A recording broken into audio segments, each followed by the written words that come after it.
Hey guys, how are you all? Welcome to Let's Start Story on What If Naruto and Rias Build Harem one by one with every girl in DXD. So do 4 blue hearts comment. Be sure to subscribe to our channel and like this video and please share with your friends and watch till end. Also check out Patreon for I have upload Naruto X Rias and Akino uncensored spicy version, link in description. We find the wandering immortal sage walking down a dirt path in the forest of fire country with the face of someone at peace with themselves, but if you looked closer you old see a man who has gone to hell and back for those he cherished with the strength to oppose a god if he so chose to, but more importantly you would see a tired soul, someone who has done what he has dreamt of.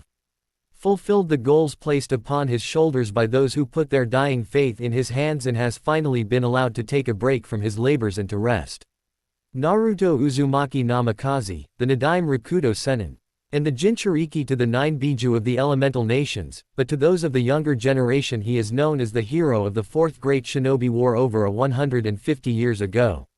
The blonde himself hasn't been seen in the public eye since the end of the war, but he has been keeping a watchful eye over the peace he and his comrades had sacrificed everything to achieve, and has decided that he is no longer needed, deciding that it's high time he took a vacation of sorts, but his walk down memory lane was cut short as he arrived at his destination where we rejoin the story. "It's been a while since my last visit here," he said in a somber tone overlooking a monument built for the true heroes of the war. The monument itself was a large rectangle obelisk with the names of those who fought in the war. It was Naruto's project over the years to carve the name of every last shinobi who fought against Madara's army so they would not be forgotten. And also my last, so I thought I'd make it special, he said, unsealing a bowl of ramen. Itadakimasu, as Naruto ate his ramen with a far slower pace than he was known for as he looked over the names of his precious people for the last time. The names of his parents Kushina Uzumaki and Minato Namikaze, his godparents Jiraiya and Tsunade, the Konoha 12 Lee, Tenten, Neji, Shikamaru, Ino, Choji, Shino, Sakura, Kiba, Hinata. Sasuke, even after all you did, you fought by our side one last time as Team 7. His thoughts were halted by the sound of dripping, only for him to notice he was crying, not from regret or guilt from their deaths but from the happy memories of his time with them. He had long ago made his peace with their passing and moved on, and he didn't want to end up like Kakashi staring at a stone for hours on end dwelling on the past. Well, at least I don't read that smut of his constantly, he chuckled, drying his eyes, standing up bowed low to the monument. I promise you will no be forgotten. I will keep you all alive in my heart and my soul. Goodbye, Kasen, Tusen, everyone, goodbye. After that Naruto turned and left back down the path with a purpose. After it's not every day you travel to another dimension for a new life, and a new adventure. Looking closer at the last Uzumaki standing at a height of 1.8 meters, you could see that his golden hair has developed some highlights of the trademark Uzumaki red, styled similar to that of his father, held out of his eyes by a unique headband with 3 symbols, the center for the Shinobi Alliance, the left for Konoha and the right for Uzushio. His sapphire eyes now with slitted pupils along with darker whisker marks on his cheeks, his dark blue shirt underneath a custom coat like his father's that has light blue flames along the hem with a dark purple tree in behind the flames, and stitched in the leaves of the tree is the kanji for will of fire. His black cargo pants are adorned with gold bands around the ankles and held up with a dark yellow belt with a buckle styled after the Kyuubi's head, finished off with a pair of dark gray combat boots. 3 days later. Since Naruto was last at the memorial monument, he has been busy on his latest project that would have had any seal master gaping at the complexity and size. This particular seal is designed to transport living organisms through dimensions to another one. Hat has similar life forms to that which is being transported. This is accomplished by Naruto using his sage mode to sense them to form a link, then using his vast reserves to make a bridge or tunnel to travel through in an instant. It was based off his father's Hiraishin technique, but given that his chakra is quite dense, it acts as a marker, dropping the requirement for the special kunai, although they can be useful. There are only 2 downsides to the seal itself, the first being that it requires a large space to be drawn as it easily spans 20 meters across. The second is that once the seal is of chakra and completed the jump, it burns away from the strain of cutting a hole in dimensions, thus rendering it impossible to make it back via the seal for another jump. although for Naruto he cons. Either's this a plus as it would be disastrous for someone to use a seal like this for their own gains. We now find the blonde meditating to sage mode to create a link to start the process. Okay, now all I have to do is find another world that hopefully has humans and not life-threatening. Should be easy, maybe. He deadpanned to his line of thought. Really didn't think that part through, no use complain. Now it will just take a while. He paused as he got a rather strong link to two very different places. One felt as if there was conflict with two, no three forces fighting for control but not active. Why so one energy none too different to yokai of the Biju with the other purer but the third energy felt like the second only tainted. That could be interesting. Let's see what this other world before a choose. In the second world he sensed faint scarring from war that he knew all too well, but the scars were not recent, meaning that this world was currently experiencing peace, but strangely there was a large amount of lightning element he could feel, like when he visited the city of Snow Country. Damn it, I can't choose which to follow him. Oh, I know, I'll flip a coin if its heads all full. Lo, the first one, if it's tails then it will be the other. Quickly making a clone to toss the coin for him, it disperses to give him the result. Raising an eyebrow at the result he says, that was interesting. Oh well, time to get a move on. He furrows his brow in concentration, powering up the seal. It reaches its peak and in a flash of white light he and the seal are gone, to begin a new life and start a new adventure. It was the twilight hours off the shore of Japan where the peaceful and calm waters were violently thrown into motion as a large twirling maelstrom formed with the force of a hurricane. And as it continued to grow, forcing the water below to mimic its movements, alarms of warning systems in vessels out at sea were running haywire at the high concentration of lightning and high-speed winds as the mass of dark clouds exploded in light and a thunderous roar, as if Thor and Zeus were fighting a fierce and bloody battle. But as the violent force of nature reached its climax with a final flash of light, it suddenly became calm and silent, and still not even 30 seconds had passed since its arrival and subsequent end. All those at sea who witnessed the maelstrom's sudden appearance will be ignored and ridiculed for making up stories or having too much to drink, but what they didn't notice was the sight of a certain blonde-haired man running across the ocean's surface. Kuo Academy. As the immortal was making his way to shore, he didn't take into account that there may have been those who could sense his arrival. Era, did you feel that, Bushu? Akino said to her king as she entered the main room of the Occult Research Club with a tray of tea. Yes, I did, Rias responded, looking out the window, somewhat curious of what could generate the amount of power she could feel off it seems things are going to be quite interesting this year, Akino, she said, turning from the window and sitting on the couch next to her childhood friend. It would seem so, Bushu, although I didn't sense what that surge of power came from. It felt like one of our own and easily that of a high-class devil, but for us to feel it from as far as I think it is, would mean it was also very potent. Analyzed the Raven Beauty as she picked up her tea, awaiting the orders of her king. Akino, I want you to send your familiar to the area of the surge and see what it can find. We will need all the information it can get in case the owner of the power surge becomes a threat, Rias ordered as she turned to retire to her study at the back of the club room. Hi Bushu, Akino replied, following the crimson-haired girl. -30 kilometers from shore. Okay, note to self, make sure to target land next time. Naruto muttered to himself as he glided across the water's surface, dodging the large swordfish trying to impale him. I said I was sorry. I didn't mean to step on you, goddamn. Whoa. Watch it, you damn sardine. He yelled, barely dodging a lunge aimed dangerously low on his person. -2 hours later. I ate fish, he whined while emptying his pockets of stray fish and occasional feather from a few unfortunate seagulls. Crouching down to one knee and placing 2 fingers to the ground, Naruto sends a lse of chakra through the ground to mingle with the natural chakra residing in the ground. This technique he developed when he needed to find the locations of enemy ninja back in his home world when the option of entering Sage mode wasn't viable or too time-consuming to risk being immobile for so long. Although with it no longer a problem for him, the pulse technique is more efficient at mapping terrain and life forms than Senjutsu. After finding a high population of energy further inland, he cancelled the technique and followed his mental map towards the city. In a city close to Kuo reside.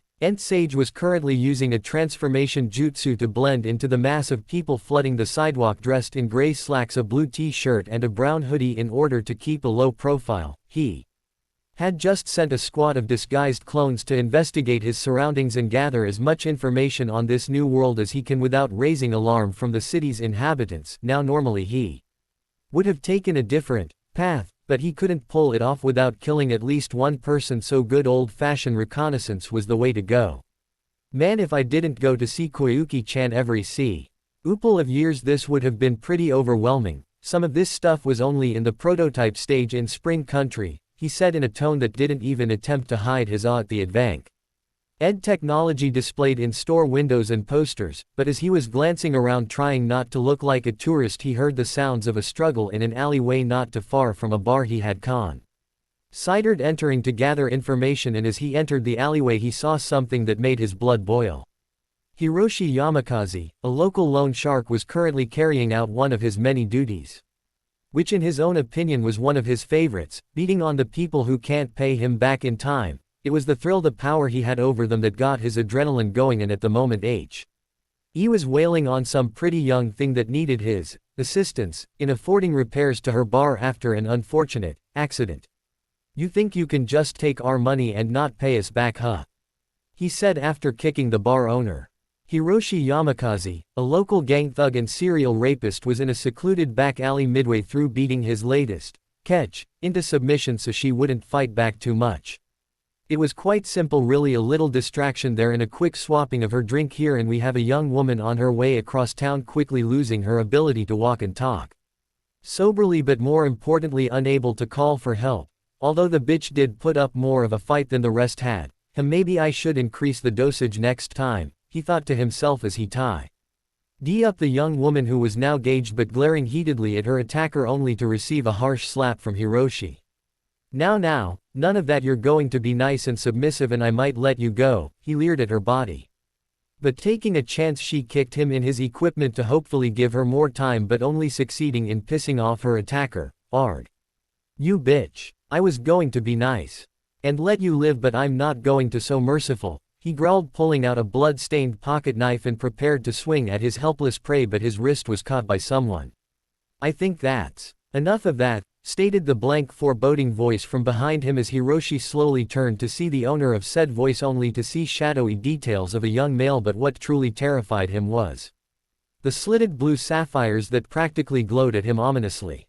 "Look pal, I don't know who you think you are, but you better scram before you ge crunch *ah."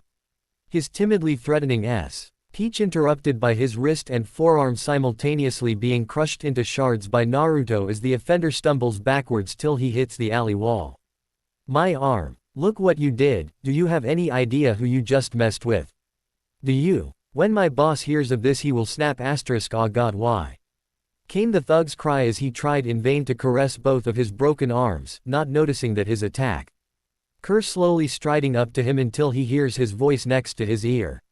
"Why don't you do the smart thing and run back to your boss and get a doctor for your useless arms, and if I ever catch you, or why are friends preying on the defenseless again, even the Shinigami's punishment will seem tame to what I'll put you through. You get me?" nods shakily. "Good, now run," and the broken thug runs off to whatever crime boss's payroll he's on. At this point the damsel in distress has gotten most of her motor functions back and is now staring at her savior with a grateful and somewhat fearful look, although not in fear of him but for him, which he makes a mental note of as he helps untie the ropes and pulling her to her feet, but she stumbles back. "Whoa there, don't try to move around too much, here let me help you," he tells the young woman as he puts an arm around his neck. "You're an idiot, you know that," she finally speaks to the sage. "Letting that guy go like that has put a target on your back. The Iron Hand won't take kindly to one of their own being beaten even if he is weak.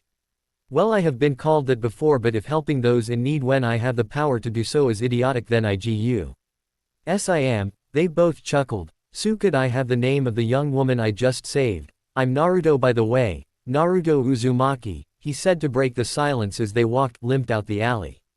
"I suppose it couldn't hurt.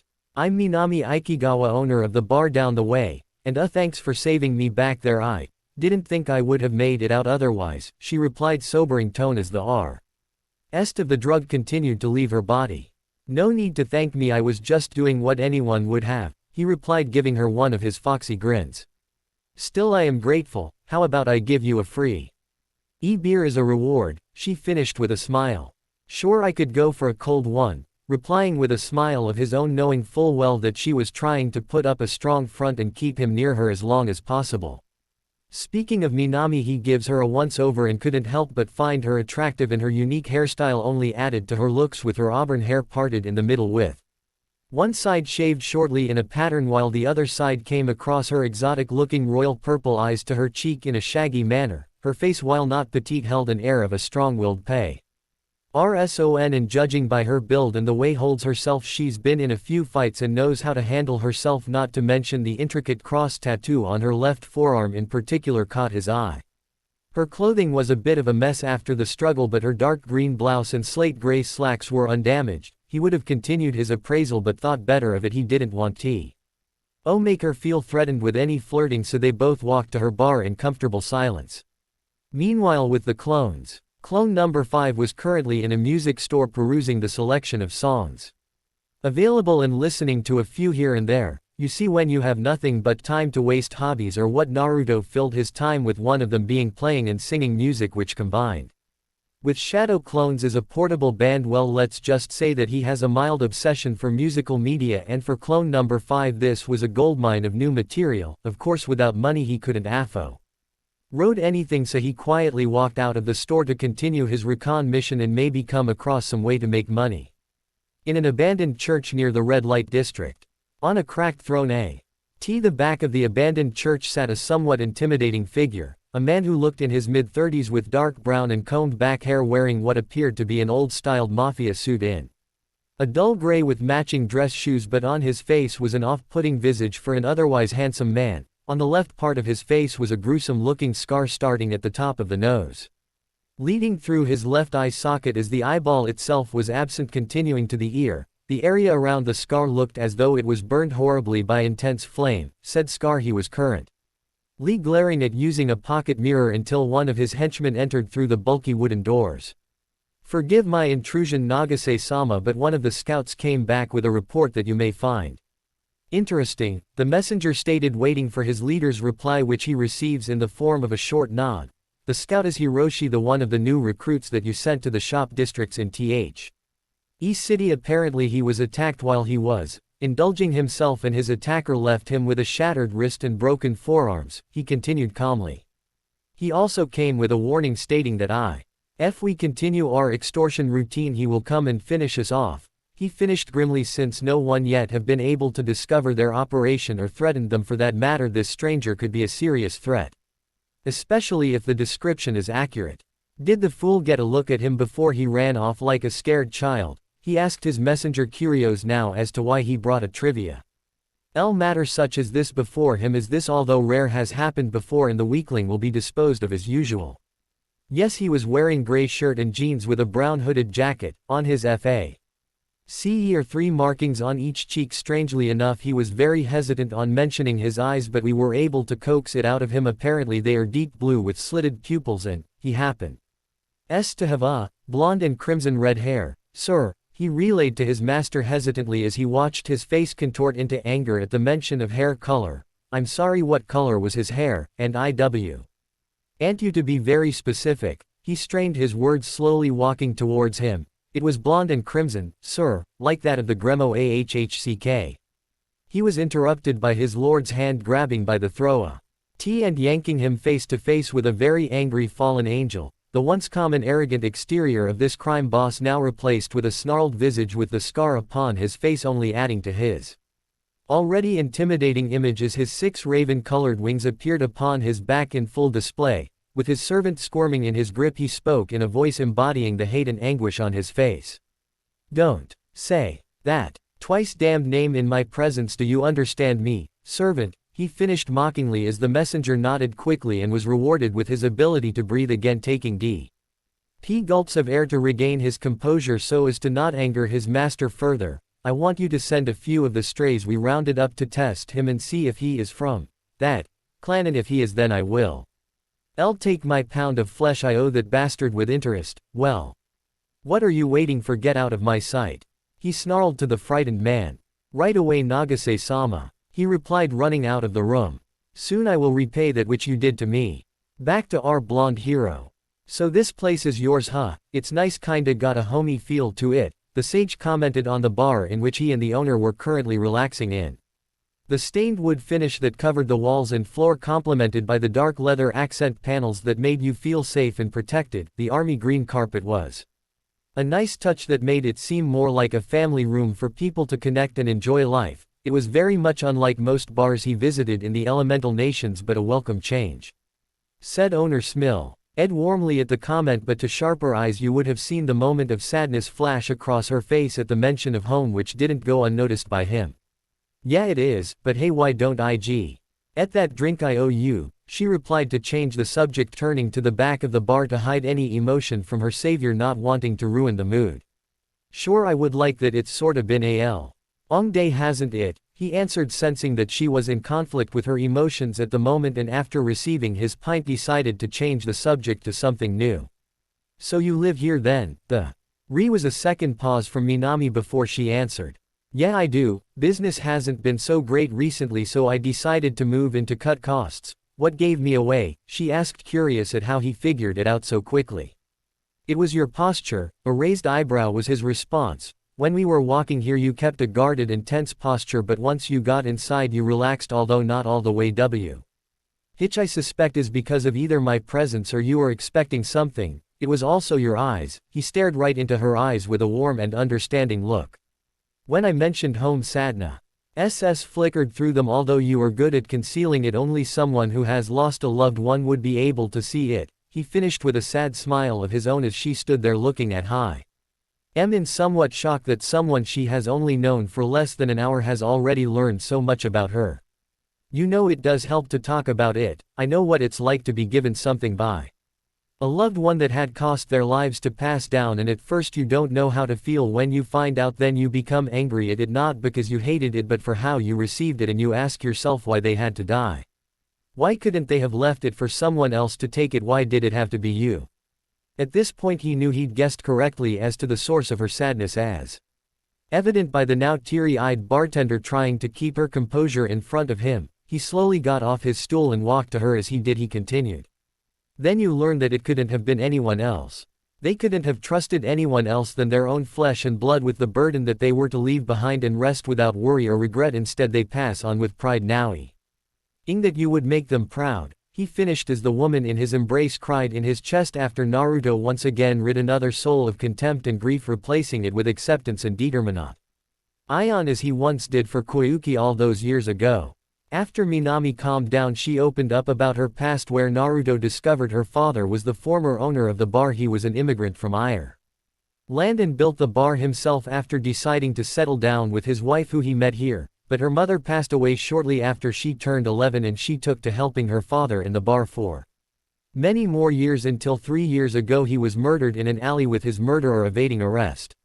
He wanted this to be a home for the people you know. Since Mum died he worked hard to make sure those down on their luck or had nowhere to go could find a family in us to laugh and sing with. It was such a warm place to be. He was never without a smile on his face, and when I asked him why he told me, because if I didn't smile, what reason would others have to do the same? Sometimes people just need someone else to give them one when they can't find it themselves. I guess I forgot that over the years. Naruto could only smile as Minami continued to describe her father. Seems the will of fire hasn't died out like I thought. If people like him exist, this will have a bright future.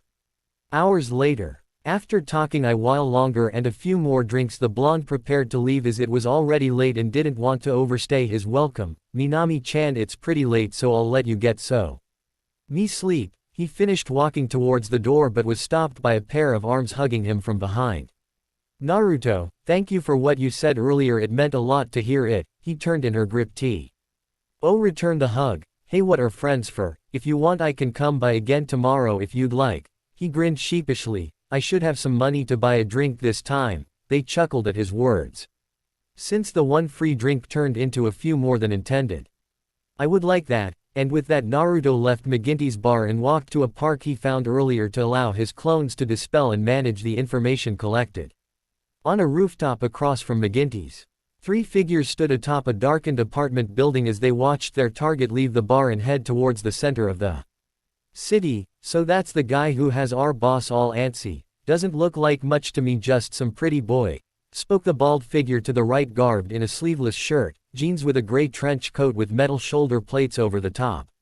I hate to say it, but I agree with Chrome Dome here. I don't feel any amount of power coming from him, spoke the second figure to the left in a similar apparank.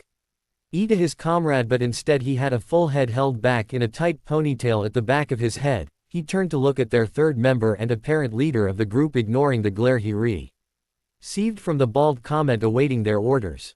It appears this was a waste of time on our part, seeing as no one, especially a high-class devil, can suppress their power fully. It seems he is only human. Perhaps one of higher than average strength, but human all the same. The leader paused to think, as their orders haven't changed all that much. They were told to fight the suspected Grimoire and Hen report on his ability and if possible capture the woman he rescued to see what information she has on him.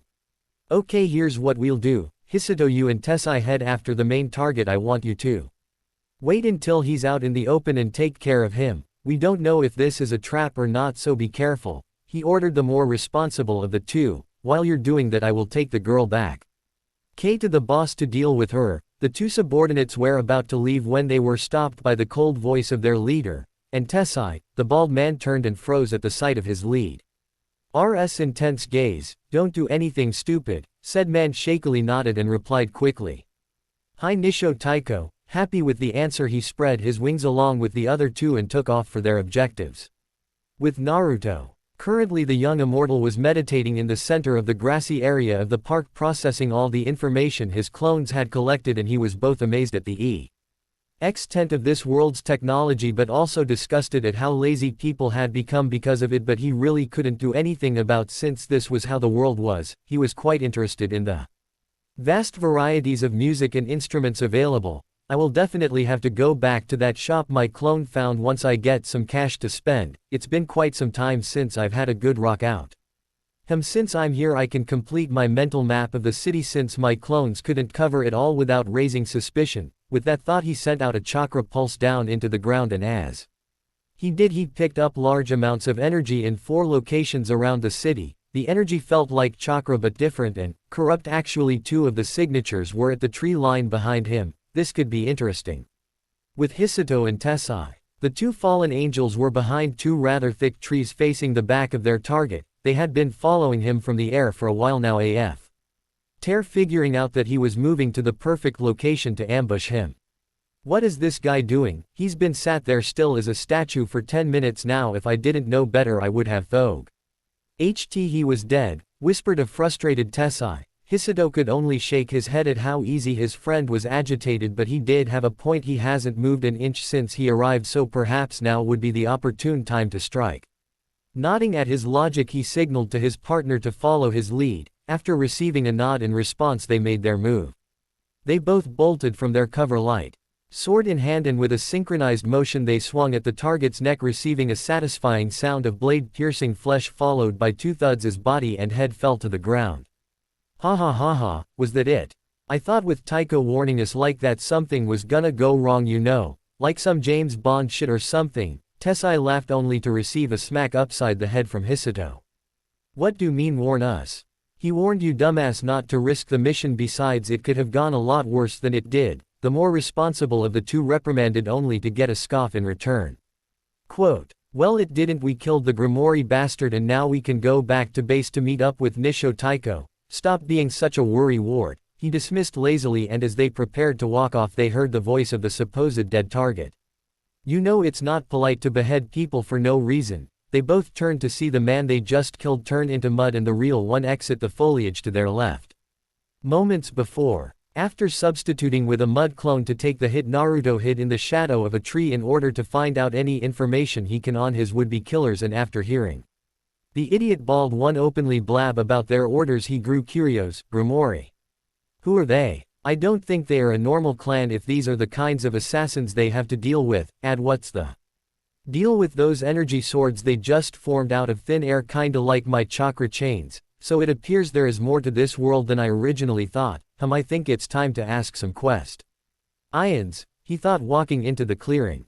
Currently, both of the fallen were in shock. Although one hid it well, it was still startling that the supposed human had just survived their attack with some sort of earth-based fake of himself. The first to voice their thoughts was Tessai. How the fu when did you fucky what the fuck was that? Tessai stated to the extent of his vocabulary. Shut up you idiot. This isn't a time to drop your guard. It appears we underestimated him, though I expected nothing less from a member of one of the 72 pillars. Hisado spoke to try and buy time to form another plan since they lost the element of surprise. Naruto, knowing of his tactic, decided to play along to hopefully find out more without resorting to violence. Well, I appreciate the compliment, but I'm AFR.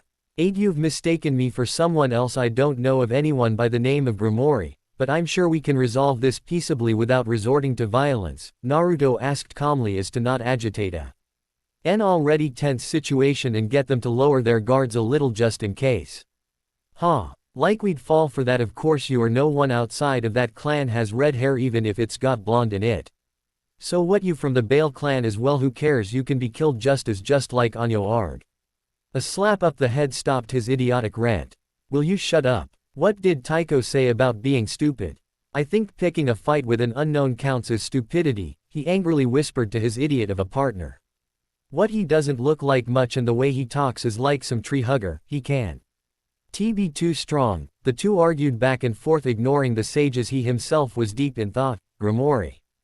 Bale. This is becoming a mess. I need to learn more. Perhaps their leader will be more helpful. Wait. Where is the captain they keep referring to? Ellipsis single quote dot. At the bar. Minami was currently walking around the bar thinking back on her father and the memories of she and him had made here, the Strand. Gers and those considered part of the family that used to fill the room with cheers and laughter, the occasional song thrown in on a special occasion. It made her realize what her father was trying to do. He was trying to give her a family that she didn't have, all the uncle and brother figures that would help her out with her car or give wisdom when she had a problem. There was even a few sister and auntie figures she could lean on when her life needed a woman's touch. She never realized how silent it was, now that the laughter had left, but it now filled her with determination to bring it back to her former glory and make her father proud. Funny how it took the words of a stranger to help me realize that. I don't think I have smiled that much since Dad was here. I wonder if he'll concede. Taking a job her knocking. Can't people read the closed sign? Damn idiots, she thought, walking over to the door planning to give the asshole knocking a black eye. Reaching the door she swung it open, about to give the person a piece of her mind, but she froze under the gaze of the shadowy figure in front of her. With the light from indoors only giving her a view of his clothes, the tall man was wearing a custom trench coat of some kind. As it was closed and hooded, she couldn't see the wearer except for the bottom half of his face that had a cold smirk planted on it, as if he was pleased with the power trip of his mere presence frightening the woman in front of him. Minami Ikigawa, your presence has been requested by my employer, he spoke in a tone that wouldn't take no as an answer. What? Your employer? Look, I'm just the owner of a rundown bar. Whatever you're looking for I don't have, so if that's all, I'm gonna have to ask you to leave so I can lock up pal, she told him, shaking of the fear she felt for him, only for it to come back full force with his next words. I'm afraid you don't have any say in the matter, he said, grabbing her arm and delivering a punch to the gut, knocking her out. Placing her over his shoulder, he took off into the night. I hope those two idiots have finished their job. Even if the guy won't be able to fight back, we can't have anyone looking for the girl once she been dealt with. Unfortunately for him, he will be the only one making it back to base. Back at the park, my first attempt at a fight scene. Sorry if it sucks. Ahem, are you two going to keep it this, or are we going to fight? Naruto said, getting the attention of the two bickering fallen angels. Hisado, who once realizing that they forgot about him, was quite frustrated with his bald accomplice. Clearing his throat, he responded. Yes, it seems we have wasted enough time, and regardless if you are of Grumori or Bale descent, we have orders to kill you, with both of them becoming serious and somewhat eager to fight once again, creating swords of light, but this time releasing their raven wings. This action getting a mental shrug from Naruto, since it wasn't not the weirdest thing he's seen. After seeing their choice of weapon, he decided to follow suit. You want a sword fight, do ya? Well then, I don't want to be left out, do I? Tenten would kill me if I passed up a sword fig. HT, he said, getting raised eyebrows from the two that quickly changed to looks of shock at what happens next. Extending one hand towards them as if holding the handle of a sword, white chakra with a golden glow gathered in his grip and then swirled in an outward cone from his hand in a line. and as the cone followed its intended path the existence of a sword was left in its wake. The sword itself was pure black except for the number 31 in silver on the side of the blade. The blade and handle was a meter long in all with no curve or guard present as found in katanas but had a slight curved tawa. RDS the tip that finished in a diagonal straight edge. Both fallen were a little taken back by the ability and its similarity to their own, but what was more alarming was the surge of energy they felt. As the sword was created as they felt nothing from the man before them before or after its creation, meaning that he is fully capable of hiding his strength from them, which could spell trouble if they act stupid, which unfortunately is what Hisato's accomplice was about to do. Okay, I admit that was impressive, but it won't do you any good. You're still outnumbered and outclassed. Come on, Hisato. Let's kill this bastard and head to base. With a flap of his wings he bolted towards Naruto. Wait, you idiot. We shouldn't rush in, damn it. He yelled quickly, following Tessai, hoping that numbers will be enough to take their opponent down. Naruto himself was calmly waiting for the fallen to reach him, analyzing them for any openings and how to exploit them. Quickly Tessai was upon him and lashed out with a flurry of slashes, using his wings to give quick boosts of speed to dodge all of Naruto's counters, not noticing that Naruto had yet to move from his spot or receive any hits, hoping to catch him by surprise. Hisato came in from behind at the same moment Tessai was to strike at the front, hoping to overwhelm him, but it was for naught as the horizontal swings aimed for his head and back were dodged as Naruto leant forward and barrel rolled above and below both attacks whilst cutting Tessai across the torso and kicking Hisato in the side as he landed and jumped back from the two fallen to give them time to recover. Despite himself, Naruto couldn't help but give a slight smile at the rush of fighting strong opponents again after so many years. After a breather the fallen charge again, this time deciding to attack from the front with Hisato in front and Tessai hanging back because of his injuries to try and catch him off guard. Hisato opens with a few thrusts to the head and torso, all of which are dodged or deflected with precision. He continued with an overhead strike that was sidestepped but was quickly followed by an upward swing that Naruto jumped back to dodge right in front of Tessai, who now wielding two swords in a scissor motion went to take his head off as Hisato rushed in and swung downwards, but Naruto was quicker and blocked the dual swords with his own at the joint of the two swords, followed by him quickly ducking, leading to Hisato's sword wedged in between Tessai's two. Before they could move back to gain space, Tessai and Hisato received a vicious palm strike to the stomach, sending them flying back. As they got back up they noticed that they were both either side of Naruto, and nodding they unleashed a barrage of light spears to hopefully overwhelm him and keep him pinned down, but were getting more and more frustrated by the fact that their attacks were getting dodged or deflected by the now fully smiling blonde and crimson-haired man who was now deflecting their pair's path to fly at each other, forcing them to move. Slowly they made their way to each other as they continued to throw light spears until they halted the attack to catch their breath. The two fallen. Hisato was trying to figure how an apparent human, a unique one but a human nonetheless, could hit so hard and move quick enough to keep up with their attacks. Looking over to his partner he could tell he was thinking similar thoughts, although he seemed agitated at something, and looked over at their target and saw he was smiling and became quite angry himself, but having better self-control did let it show, but the same could not be said for the other fallen angel. Hey, what the hell are you smiling about? Yelled a frustrated Tessai. Why am I smiling? Well, it's been quite a while since they had a fight of this caliber, so I'm just enjoying it while I can, he answered honestly. You see, after the Fourth Shinobi War the occupation of shinobi slowly started to decline as the alliance was maintained in order to keep peace and balance in the elemental nations. This led to an increase in trade and other businesses, which helped Spring Country in particular, as they could now branch out to other types of technology instead of just military, and although this was good for the world overall, it did mean that people who Naruto could spar against was decreasing, and the only ones who still had any fighting capability were the samurai in the Land of Iron. There Naruto gained a certain respect to the art of sword fighting. Hisato was currently trying to find a way to defeat Naruto, and quickly.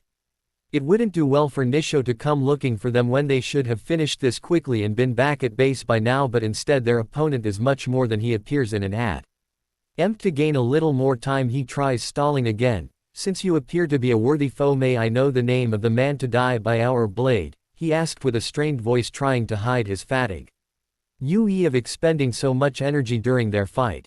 Oh, that's right, I never introduced myself. I'm Naruto Uzumaki Namikaze. he replied sheepishly since he was so focused on the fight he'd forgotten to do so before their fight. Tessai decided to voice his thoughts. Uzumaki. Namikaze. I've never heard of those devil clans before. Devil clans. What made you think I was a devil? I am quite human, thank you very much. Well, for the most part, Naruto answered, muttering the last part to himself. Human, huh? Don't make me laugh, I won't believe that bullshit, but then again it doesn't matter. ONC. Iwi, get all the info that woman has, you won't be able to. What the foo-ah? Crunch, the bald loudmouth's rant was interrupted by white chains erupting from the ground and wrapping him in a cocoon before violently descending into the ground with a sickening crunch followed by silence. Chains of the underworld, the technique's name was all that pierced the deathly silence permeating the area as Hisset. O was also held down by chains, but they were not needed as the horror of what just occurred was overwhelmed by the killing intent the sage was releasing that seemed to thicken as the blonde turned his gaze towards him and walked towards him, stopping only a foot in front of the trembling fallen angel. Now I am only going to ask you once, you lie to me and you will suffer a fate worse than death, he stated, placing his hand atop the terrified man's head. Now where was the woman taken? His tone cold and commanding quickly garnered an answer from Hisato. She's been taken to the abandoned church on the outer rim of the city near the East Red Light District, you can't miss it. His voice filled with fear, hoping it was enough for him to keep his life, and sighed in relief as Naruto nodded in acceptance, but he tensed at his next question.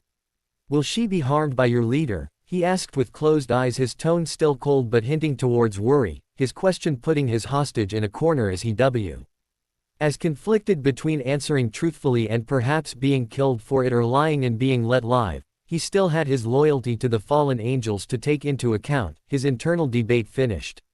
With a self-nod of reassurance he answered.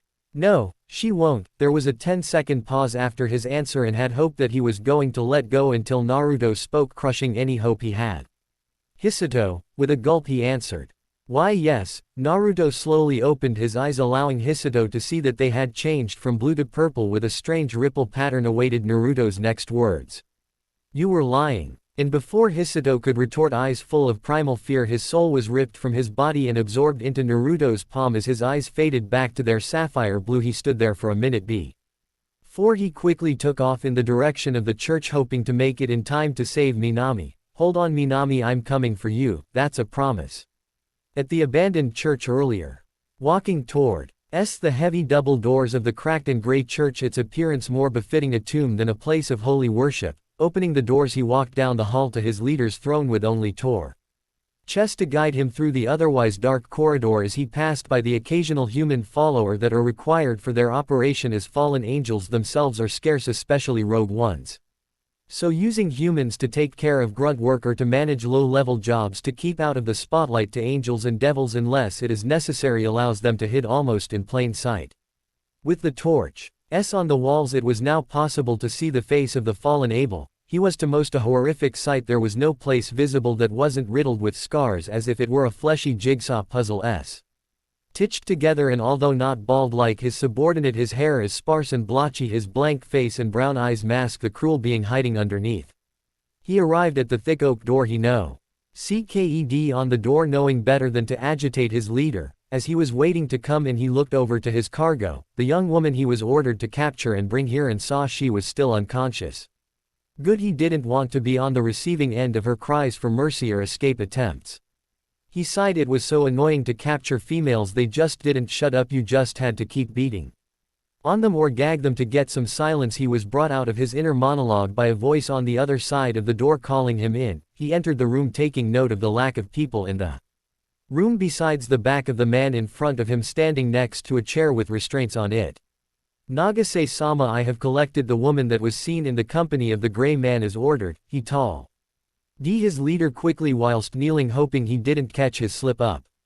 Good, put her in the chair then leave, I will be doing the interrogation myself. Nisho nodded with silent relief and some disappointment for not being the one to torture her, but knew better than to argue with his superior, and quickly locked the woman into the chair and left to wait for his idiot subordinates, as they had taken longer than he expected. Oh well, he'll just have to punish them when they return. Inside the chamber, the fallen angel known as Nagase slowly turned and approached the incapacitated Minami and harshly slapped the woman to wake her While harsh, it was effective as she was beginning to rouse from her slumber.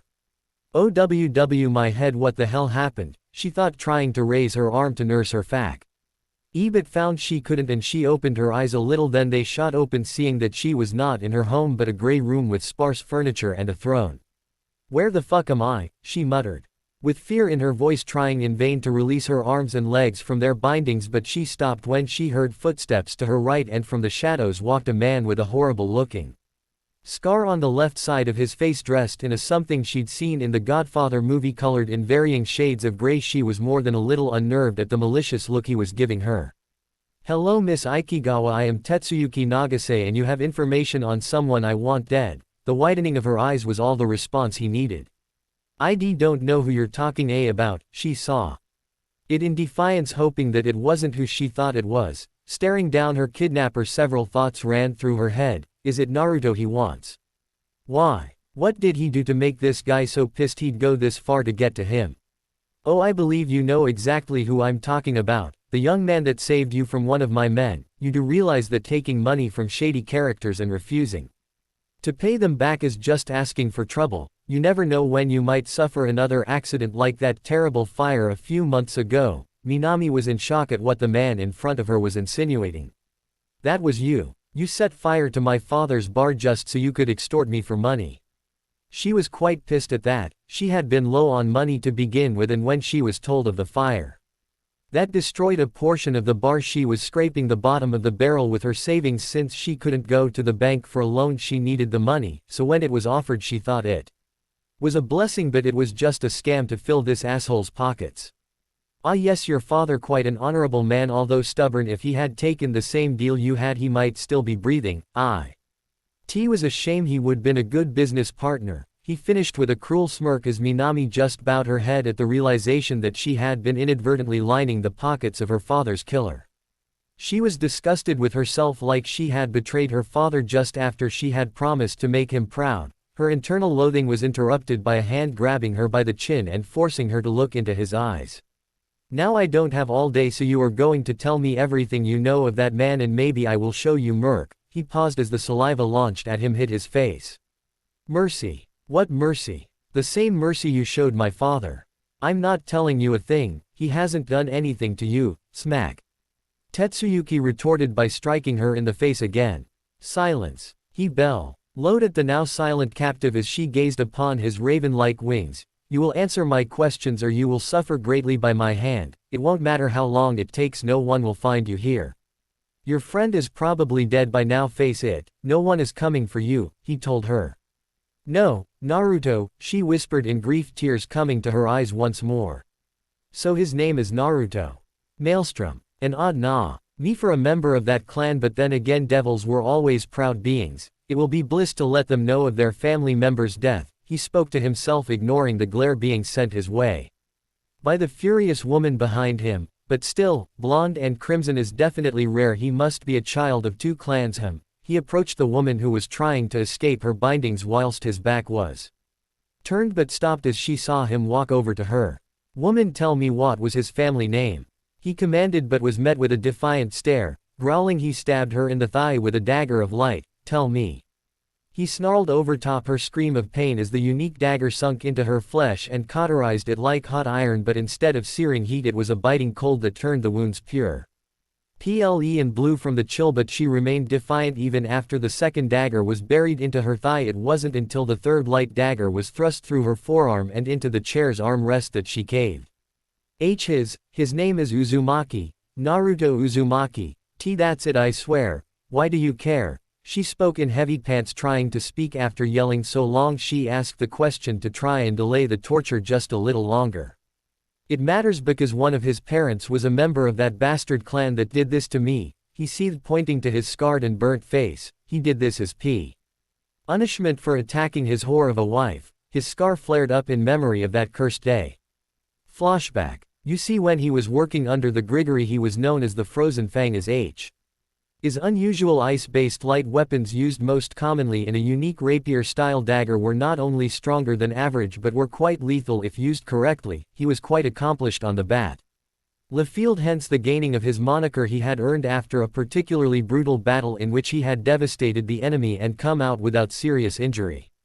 One day he had overheard that a member of the Grimoire clan had married an ice user like himself. It turned out to be none other than Graphia Lucifuge, one of the survivors from the old Satan faction. He hadn't thought much of it at time, but that would end up being his downfall. People would joke and comment on him not being the best ice user anymore, that she had taken his spot after reports on her triumph in the battle again and again. Every time he accomplished something he would be compared to her every single time. He couldn't take it, the prestige, the fame, all gone. It slowly ate away at him till he broke and decided that the only way to keep in the spotlight was to get rid of her, and after gaining his third set of wings his ego grew along with his confidence, thinking that he could beat her and reclaim his title as the best. So when he heard from his spies that she had been spotted in a human town with her husband, he ran after them to kill her. That was how it should have gone, but plans rarely survive contact with the enemy. He had followed them around and waited until her husband Searsex had run off in one of his childish moments. It was then that he chose to strike. Landing in front of her, he spoke. Graphia Lucifuge, I have been waiting a long time for this. I have been living in your shadow long enough. Today is the day I get the spotlight and never have to worry about you taking it again. He spoke in a slightly deranged tone as the ground beneath him froze over. You wish to fight me? Not many are foolish enough to do so. What is your name, fallen angel? She retorted calmly, not moving in the slightest, as if not taking him seriously, but the frost covering the ground would suggest otherwise. My name is Tetsuyuki Nagase, but today you will know me as your executioner. He spoke as he head towards Graphia, flaring his power into his attack as Graphia did the same. Then it all went white. Moments later Tetsuyuki was beaten, bloody and frozen in some places, and missing his left eye via ice sword wielded by Graphia. Tetsuyuki couldn't comprehend what had happened. It had been so sure he would win, but now as he cradled his missing eye he looked up from his position on his hands and to the woman that had just beaten him and saw the look she was giving him, not one of superiority or condescendence but one of disappointment, like he wasn't worth the effort, and it infuriated him. How dare she look at me like that? It was then he noticed she had turned around and started to walk off as if nothing had happened, which pushed him past his breaking point. That bitch. I'll kill her. And in a blind rage he rushed at her from behind with a light dagger in hand, but as he was closing the gap between him and Graphia there was a shout. Graphia. The woman in Styon turned and saw the fallen angel she thought was unable to move, let alone attack, moving towards her. She mentally berated herself, knowing she wouldn't have time to block it. There was a blur of D along with a yell of pain as Searsex subdued the man who dare make an attempt his wife's life, especially with such an underhanded tactic. It was lucky that he had arrived when he did, otherwise I have ended differently. He looked over to her and saw she was okay, if but a little startled. Even if her stoic personality tried to hide it, she was grateful for the help. Giving her a nod he turned the man writhing in pain, holding his hands over the new burn, thanks to Searsex, that happened to be located right where Graphia's attack landed, on the left side of his face, cauterizing the wound, making it impossible to heal. His movement stopped when Searsex's shadow loomed over him. The man knelt down and whispered, I should kill you where you lay for what you just tried, but that would only use problems with the Grigori, and I don't need that, so I will let you live with the scar of your failure and the burn of my warning. Make another attempt on any of my family and you will wish I had dead you this day. With his piece said he stood and walked over to his wife before leaving in a flash of red. Flashback end. He brought out of his memory by the sounds of panic on the side of the door when one of the priests ran into the room with blind fear in his eyes. Sir. We've got a problem, he yelled, running up to his leader, yelling about attacks and demons until he was grabbed and lifted by the throat. Calm yourself, priest. Now tell me slowly what happened. The priest nodded and begun to relay what had happened. Moments before, outside the church, Naruto had arrived at the church a minute ago and was now perched in a tree across the courtyard, hidden by the shadows at the moment, but it won't be long before the sun starts to rise. He will have to move before then if he plans to sneak in. He was no longer in his civilian henge and back in his normal attire, apart from his coat, which was now black instead of white, along with the mask he was currently wearing.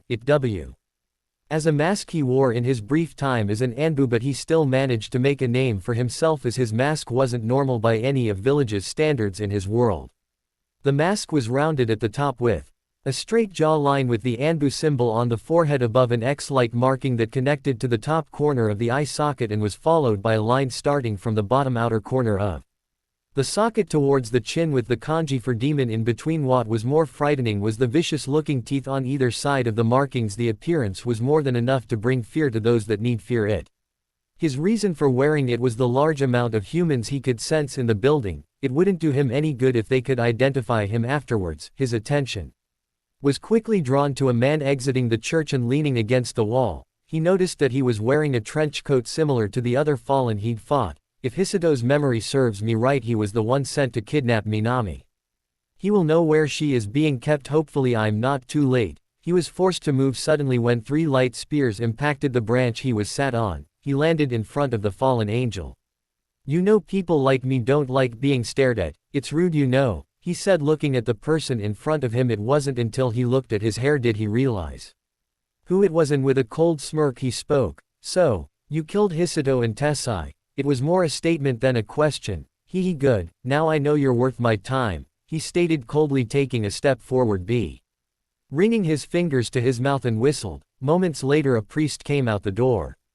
Tell Nagase-sama that the target has found us. I will be handling it. We don't want to anger him too much while he's interrogating our prisoner, he ordered, taking care to look at Naruto when he mentioned prisoner in order to see what Naruto would do, and was rewarded with sight of his sword forming in his hand. He turned to the priest. Go. I can handle him, he nodded and ran into the church. Nisho turned to Naruto, about to taunt him when he was hooked in the face, sending him through the wall. Calmly picking himself up from the rubble, he grinned maliciously at the blonde walking through the hole he made. This is it. Make me feel alive, Grimori. He followed his yell with barrage of crude-looking light spears from his sleeves, laughing madly as Naruto weaved in between until he dropped a smoke bomb and disappeared from sight. This made Nisho more than a little mad. Is hiding the best you can do, coward? He yelled in frustration, trying to taunt the masked man into showing himself. When he smiled cruelly, your little friend doesn't have much time left. When Nagase hears that you're here, he may not feel like holding back on her. Such a fragile thing, humans. I swear I heard a rib break under my fist. He stopped when a blue fireball shaped like a dragon's maw was launched at him from his left. The HEA-T produced was eating away the walls in its vicinity as it traveled towards the fallen angel, who had snapped out of his surprise at the flame before spreading his wings to dodge to the right, only to form a large spear to block a sword strike from Naruto, but his spear shattered on impact as the sword finished its intended path, slicing across his chest, followed up with a knee to the kidney, letting him stumble back further into the church. He speaks. Where is she? His voice is warped and deeper, like there was another voice speaking just out of sync with his own. To anyone else it would have frozen them in place, but the dark chuckle from the fallen said otherwise. Wouldn't pant you like to know? He answered, wiping the blood seeping from his mouth with the same evil smile stuck on his face as he formed more spears but wasn't able to do much else before Naruto sprang into action. Answer me. With a yell, Nisho was launched through the wall behind him into a support pillar of the common room. Most of the human followers were resting or relaxing at the time until Nisho came through the wall, looking more than a little beaten. They turned their gaze to the hole, and many were terrified of what emerged as a man garbed in black with a demonic skull-like mask that only exposed his hair and glowing blue slit eyes. As he walked over to them, he was stopped by a spear thrown to his feet. He walked over to Nisho, now standing, although barely, as the blood loss from his chest wound was beginning to affect him. You're not going anywhere. I still have to pay you back for my new scar, pant seam on you, bastard. I'm not done yet. He began throwing spears of light with his left hand as he used his wings to rush at the blonde with a sword in his right. Their clash of swords was bloody and fierce. Priests would attempt to interfere only to get cut down by Naruto and Nisho alike. As they continued, more and more injuries appeared over Nisho's body as he swung and countered with reckless abando. And his style of fighting explained the grotesque number of scars over his body, as any opportunity to strike was exploited regardless of his safety, but his efforts were for naught as he had yet to land a hit in the blur of steel and light. His wounds finally caught up with him. He slipped up as his sword broke from loss of concentration as he collapsed from blood loss right into Naruto's swing, cutting deeply into his abdomen. He is in the chamber down the hall. He spoke weakly as he grabbed Naruto's blade to keep himself up. Naruto nodded his thanks, but he was grabbed by the shoulder before he could Old move, I want to know the name of my better cough as you already know mine. It is only right that I know yours. He strained as darkness closed in. My name is Naruto, Naruto Uzumaki Namikaze, he replied in a stoic voice, not revealing any emotion as he stared into the eyes of the dying man wedged on his sword. Nisho smiled. I will remember that. Naruto Uzumaki, Kase, he whispered as life left his eyes and his body fell limply to the cracked tiles below him. Taking a moment to pay his respects, he looked around and saw the remaining priests were readying their weapons when he spoke. The messenger from earlier standing at the back, it appears he stayed to watch the fight instead of warning his leader. Good, he thought. I might still have a chance. He glared at the group blocking his path. For assisting in the harm of an innocent you will die by my blade. His voice like that of a god stating a fact than a threat. The armed priests charged him. Foolish, he muttered and joined. The mass of flesh and steel. It was when the blood and screams started the messenger began to run again, stumbling in fear, making his way to where he believed to be a sanctuary so long as he made it in time. Now, in Tetsuyuki's chamber. The poor messenger was turning blue at this point as the grip around his neck got tighter and tighter like a vice as he relayed what had happened. If looks could kill, he would have been a pile of ashes by now. But a few feet away from him, Minami had another look in her eyes, a look of hope even through the biting pain of the sub-zero daggers pining her to each air. She had hoped that she would be saved. He threw the half-strangled man to the ground. You fool. If you hadn't been so useless I could have dealt with him before he got here, he bellowed as the door exploded in blue flames, drawing the attention of all the room's occupants as they watched the intimidating figure of the Anbu walking through the burning door frame. He glanced around the room, scanning, taking in as much information as he could, not staring at any particular place for more than a second, which seemed to piss off one person in particular. How dare you come into my house and not so much as look me in the eye, he growled out, flaring his power wildly, causing frost to spread wildly across the ground. Do you have any idea who you are messing with, you devil scum? Why? The enraged Tetsuyuki as the tension between the angered fallen and the silent hero. Minami was looking at Naruto in shock as her mind went a mile a minute with questions and thoughts on how the kind and considerate guy she had been saved by, talked to and cried on was now the imposing figure in the doorway, who had fought and killed in order to save her. It was surreal to her. This is shit you see happen in movies, not in real life, and certainly not to yourself. She thought, bringing her attention to her now unresponsive legs and arm. She started to panic as her heartbeat rose and adrenaline surged through her body. She was beginning to go into a panic attack when she heard a voice that cut through the fear in her heart as she focused solely on the no longer silent savior. Minami. Don't worry, I won't allow my friends to die. I'll protect you with my life. Trust me. He spoke softly as the warp in his voice disappeared as his eyes softened. She could only see one emotion in those deep pools of liquid sapphire. Confidence, an unshattering wrought iron will to take on all obstacles, even the biblical God himself, if it meant he could protect those precious to him. It was almost overwhelming, but she found comfort in it as she smiled to him as tears threatened to fall. She felt at ease, and as she felt a wave of fatigue claiming her mind and body, she kept smiling as the darkness took her. She whispered, "Thank you," lolling her head forward unconscious. Another fight scene, and as warned before, this will be hit and miss as it is new to me.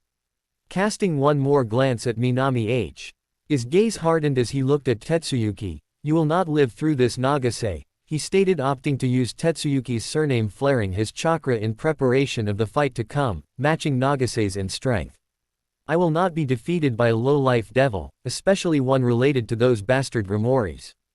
He bellowed, creating his signature ice daggers. The daggers themselves were designed as miniature rapiers 40 centimeters in length that excel at piercing like Senbon into muscle groups, but also causing frostbite deep in the wound, making it a dangerous weapon to underestimate. Likewise, Naruto readied his blade for the exchange to come.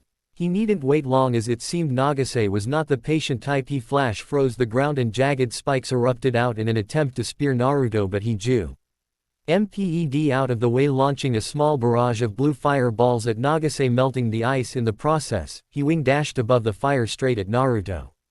With a swing of his arms he launched severe daggers, trying to box Naruto in as he went for the kill, only to find that his target was now a blade-riddled log. His eyes widened when he saw the remaining ice spikes turning into a swarm of swallow before rushing at him with surprising speed. Thinking quickly, he threw his hands in front of him as a wall of ice blades bursting forth to protect him from the upcoming attack. The swallow's impact. D with the wall with an explosion of shrapnel blocking the view for a few moments. Behind the wall the fallen angel stared at the large amount of damage his defense suffered but was still standing wit. "Ha grin," he yelled. "You're going to have to do better than that to beat me, devil." His taunt was met by silence, then the sound of rushing wind as a powerful gust shattered the remaining wall, forcing high M to hold his arms in front of his face as his own ice blades were used against him. On instinct he summoned another dagger to his hand to block a strike from Naruto's blade, both pushing against the O.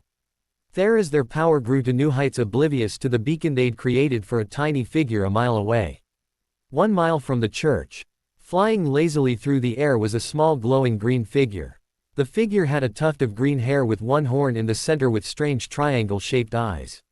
The little figure was in fact the familiar that Akeno had sent after Naruto, although she didn't know who he was. She had ordered the tiny demon to scout out any information on the large surge of energy that appeared a day ago, but so far all it had discovered was stories from fishermen of a fearsome hurricane that appeared for a few seconds then vanished without a trace.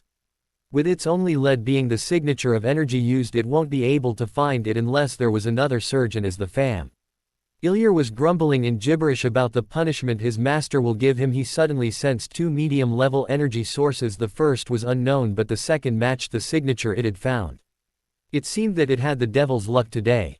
The tiny demon quickly flew towards it, hoping to complete its mission for his master or suffer the punishment. Shivering at the thought, it flew quicker. He really hated whips.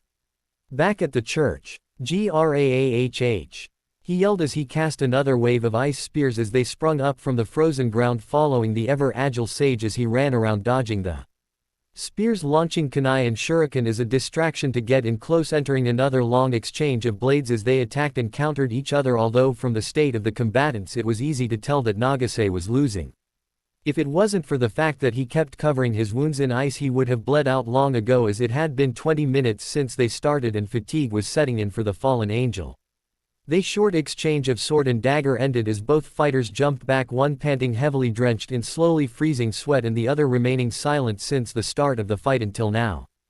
"Tetsuyuki Nagase, this is where it ends," he spoke as the temperature in the room rose to the point where the once frozen ground turned to water. The confusion on Nagase's face at the sudden change quickly became one of realization as he noticed the blood pooling around his feet. The ice that once kept it at bay had started to melt.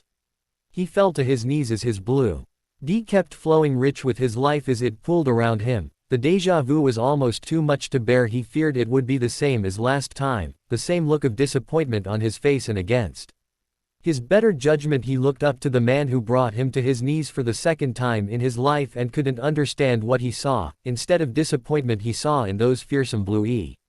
Yes, the sorrow and grief of what he had done. There was still anger at what he had done to the woman, but it was overshadowed by the other emotions present in those orbs. He could only voice one word: why. He spoke with as much strength he could muster as he rolled to his back, staring up at the dawn sky as the sun had just peeked over the horizon. "Why did you lose?" He finished his question. "It's because you couldn't let go." Hatred and revenge, although seemingly good motivators, only blind you to the lights in your life. The people who you could have called precious were cast aside and you left without those lights to guide you to greater heights. I had a friend like you. He was driven by revenge and ended up sacrificing everything to achieve it, and he lost those lights and was left in the dark to his weakness. He grabbed onto power that was given to him but still was left weak. He paused and turned from the view of the sky to look into his eyes. You had a powerful gift and had people to help you grow stronger, but let your ego and status overestimate your own ability. A wise person once told me that we only have true strength when we have someone to protect, someone to grow stronger for. But you threw that in your life away. He turned and walked towards the still unconscious Minami, leaving the dying fallen to his thoughts. Making a hand sign, a thin blue barrier became visible and then shattered. He had placed that barrier around her when he had distracted Nagase during the battle to protect her from any of their attacks. Putting his hand on a dagger, he pulsed fire cha. Kra to it, causing it to melt. He repeated it 2 more times before ripping the restraints off and carefully picking her up from the chair to carry her bridal style. He began walking out of the chamber leave the dying fallen to his final moments alone when he heard a whisper. Thank you. His final words those not of hate but of gratitude as he looked over his life and realized he had given up so much for so little in return but still died with a smile on his face before bursting into flames becoming nothing more than ash.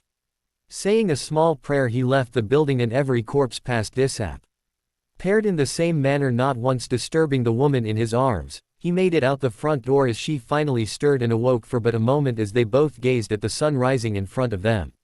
Minami looked up to the man who saved her noticing how his hair and eyes seemed to glow in the sun's radiance as she saw the single tear fall from his eyes. She hugged him tightly before falling into blissful sleep. Naruto himself could only smile at the woman. She would try to be a hard ass at times but she was just as soft as he was when it mattered. Walking off in the direction of the bar as the sun continued to shine over the city as businessmen and women began making their way tiredly to work, they never noticed the tiny figure flying high above following a blonde-haired man down the street with a woman in his arms. At McGinty's bar, Naruto had just entered through the front door of the bar and went to lay Minami on the couch he'd seen near the countertop. As he was laying down injured woman she began to stir and looking around in confusion she decided to voice her thoughts. Why am I here? I need to get to the hospital, her voice still showing signs of exhaustion as she looked at Naruto approaching her. His response was chilled her, they wouldn't be able to do anything, the weapon used to inflict the damage severed major muscle groups in your arms and legs and while at in itself would heal over a long period of recovery it wasn't the only thing those daggers did to you. He paused letting the seriousness of her situation settle in. The sub-zero temperature of the knives also created a dangerous amount of frostbite in the wounds as well as crystallizing the tissue. I'm afraid if you went to the hospital the best they could do is amputation, his soft voice echoed in her mind as her eyes glistened with tears threatening to fall. She felt a hand caress her cheek. Following the hand she saw it was Naruto smiling at her with a knowing smile. And that's why I will be healing you instead, he chuckled at the shock on her face. As you know I'm not what you would call normal, I won't hide that from you Minami, I have the ability to do things many may see as supernatural. Had you not been kidnapped I would have continued to hide that fact until I knew I could trust you with my secret. He looked her in the eye as he spoke. I will need to use my unique abilities to heal you which may expose myself to other people like the apparent fallen angel, your kidnapper. I only ask that you don't tell anyone of my existence. He finished waiting for her answer. After a moment she asked. Why? Why do all this for me? We only met yesterday and you've saved me twice and without needing to you offer to heal me, why? She questioned. It was strange that a stranger would do so much for nothing in return. I am doing it because you are my friend Minami. I would go against the gods themselves and win if it meant that I could protect what is precious to me, he answered. With that same voice he had comforted her with back at the church, the iron will to face impossible odds. It was calming to her knowing that she could believe in him. He had already proved it before. She had no doubt in what he said. Her inner dialogue was cut short when Naruto continued, that and I don't think the medical bill will be a welcome sight to you either, he spoke teasingly dodging the weak punch of her good arm. Asshole, she muttered with a small smile. Okay, now the healing process might be uncomfortable. You mean painful, she interrupted with a hint of worry in her deadpan voice. No, not painful as I will be numbing the area as I work. You should be glad he didn't sever any nerves otherwise it would be quite a painful process, he spoke igniting his hand in green flame. Now I need you to lay still while I heal you, this may take a while, he informed her getting nod in return as she shuffled on the couch to get comfy. Alright let's begin, he stated as he began healing her arm wound first. The process was quite complicated as the ice crystals that formed in her tissue have essentially punctured her cells but it hasn't melted yet which means it is possible to heal the cells by simultaneously melting the ice and closing up the cell itself. Then once that is done he can reattach the muscles that are severed and seal up the wound. It will take a while for her to get back on her feet since physical therapy is part of the healing process. He had gained a large amount of respect for Tsunade and Shizune doing what they did for so long. It was something he wanted AF. Tear the war. He was known for his power and strength but it didn't mean anything to him. The death and destruction was a daily occurrence. He was determined to not let Tsunade's teachings be forgotten. By time and his determination only increased when he was able to save a young girl from having to live her life as an amputee. It was a sense of satisfaction he hadn't experienced when that little girl Elle was able to run up to her mother and give her a hug with all the strength her healed limbs could muster as she cried in joy. Sure, it had taken him a few decades to achieve a level that he was sure Tsunade would be proud of, but the knowing he now had the ability to save lives instead of taking them, to him it was priceless. As Naruto was in his own little world, Minami was looking in fascination at the sight of her wounds healing as the green flame hovered over her wounds, and it was quite the strange feeling. It was like tiny phantom hands sewing her wounds together. Thinking back over the last 24 hours, she couldn't really believe how her life had taken such a drastic turn. She was a depressed bar owner who had been drugged and taken advantage of with the threat of being killed in an alleyway, but was saved by a complete stranger who then went and helped her get over her depression with but a few words. She was then taken hostage and tortured for information on said savior, only to be rescued by him a second time. As she thought on that, though, she realized that he had to kill so many people to get to her. She looked at his face. It was strange to think such a caring person old kill another. He wasn't heartless. She knew that the tears she saw him shed as they left that place was proof enough that he didn't like to kill. She must have been staring longer than she thought as Naruto spoke up. "Is there something on my face?"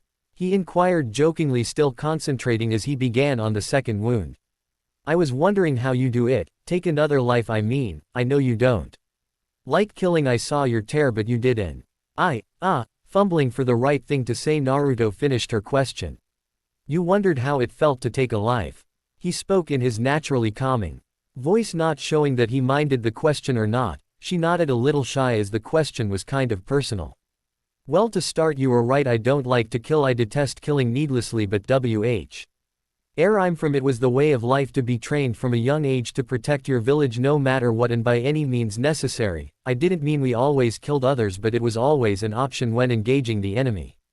If it meant the difference between saving your comrade or letting him die, you did what you thought was right." His voice grim as he spoke of how it used to be in his world with constant fighting and deaths of both the guilty and innocent. It was a terrible place. He smiled a little at the memory of the people who had supported him in bringing peace to the world after the war, but shook his head of the memories to continue talking.